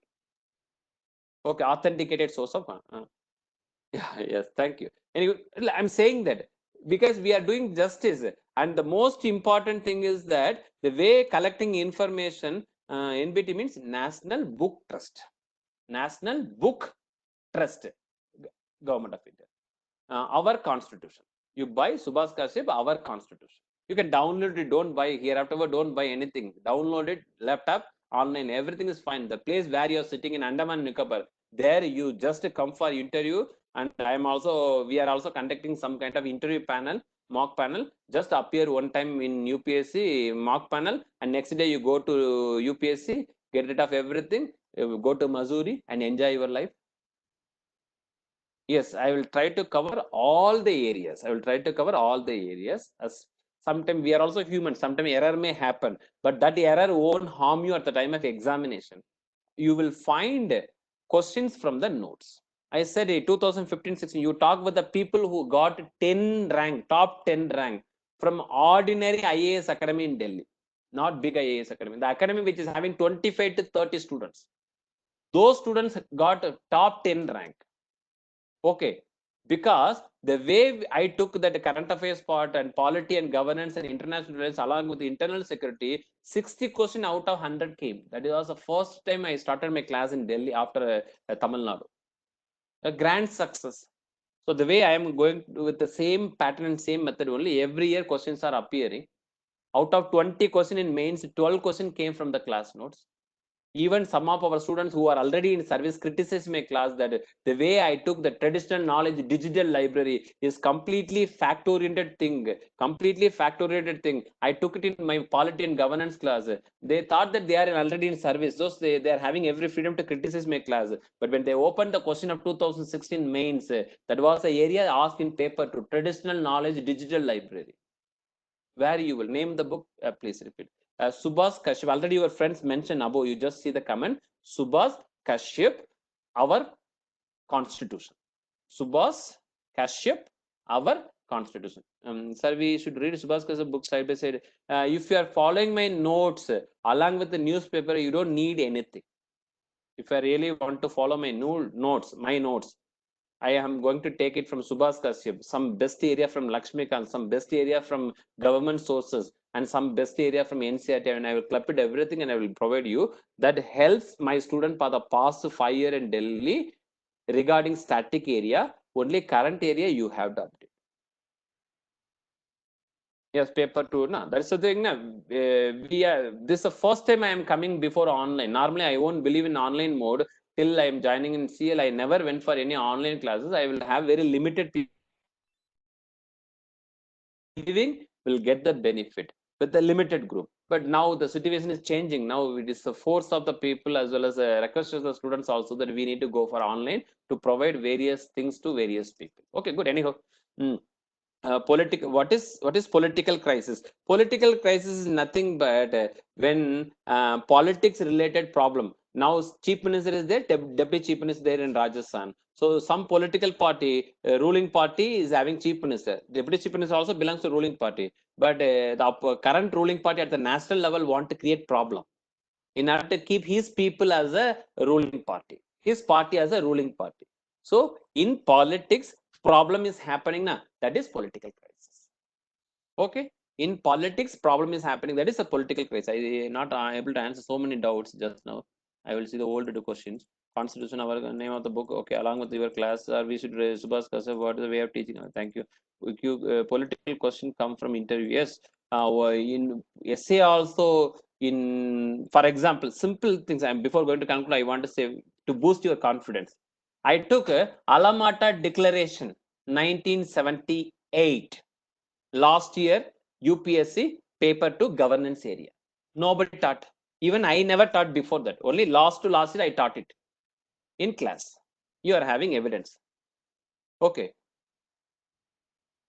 Now it is important. A lot of news are coming regarding overseas citizen. Is BM Baxi, our constitution can be read. Anything you can read, no issue. But the book which is going to help at the time of examination, you need to get the question directly. Na? That is the source I'm having. NBT and NCERT sources are the UPSC. Okay, good. Alamata Declaration 1978 I discussed because I thought that is a 40th year celebration. 2017-18 UPSC made me ask them question. In governance, I taught issues regarding health. Exactly, it came. And 2019 mains, very recently, last year mains got over na essay paper, issues and problem and challenges regarding health sector, one separate essay. The person who handled our paper 2 class can easily answer this essay question 125 mark, GS paper 2 also well, and some more case studies also come in paper 4. And finally, if your option is political science, definitely you can able to manage more than 600, 700 mark in GS paper with the help of one optional paper alone. That is the most important part. Okay. Anyhow, so this is the way you need to manage everything regarding politics. And from now, tomorrow onwards, slowly I will reduce this rhythm and I will go more on the overall topic, overall syllabus of UPSC. And now and then, just half an hour once, I will add this NCERT notes also along with the mains notes. At the end, you will have a complete notes of polity and constitution and governance. Exactly. So you can able to manage your things in a proper way. Okay, good. Thank you. Which topic we read for tomorrow? Tomorrow, history, making of constitution, just a silent feature. What I discussed in the introduction class, I'm going to start properly like Lakshmikant and DD Basu and Subhas Kashyap. I'm going to start the same thing. Any notes, anywhere you can read it. That's your convenient. But I will restrict myself with the NBT and NCERT one. Okay, good. Thank you. See you tomorrow. Have a nice day.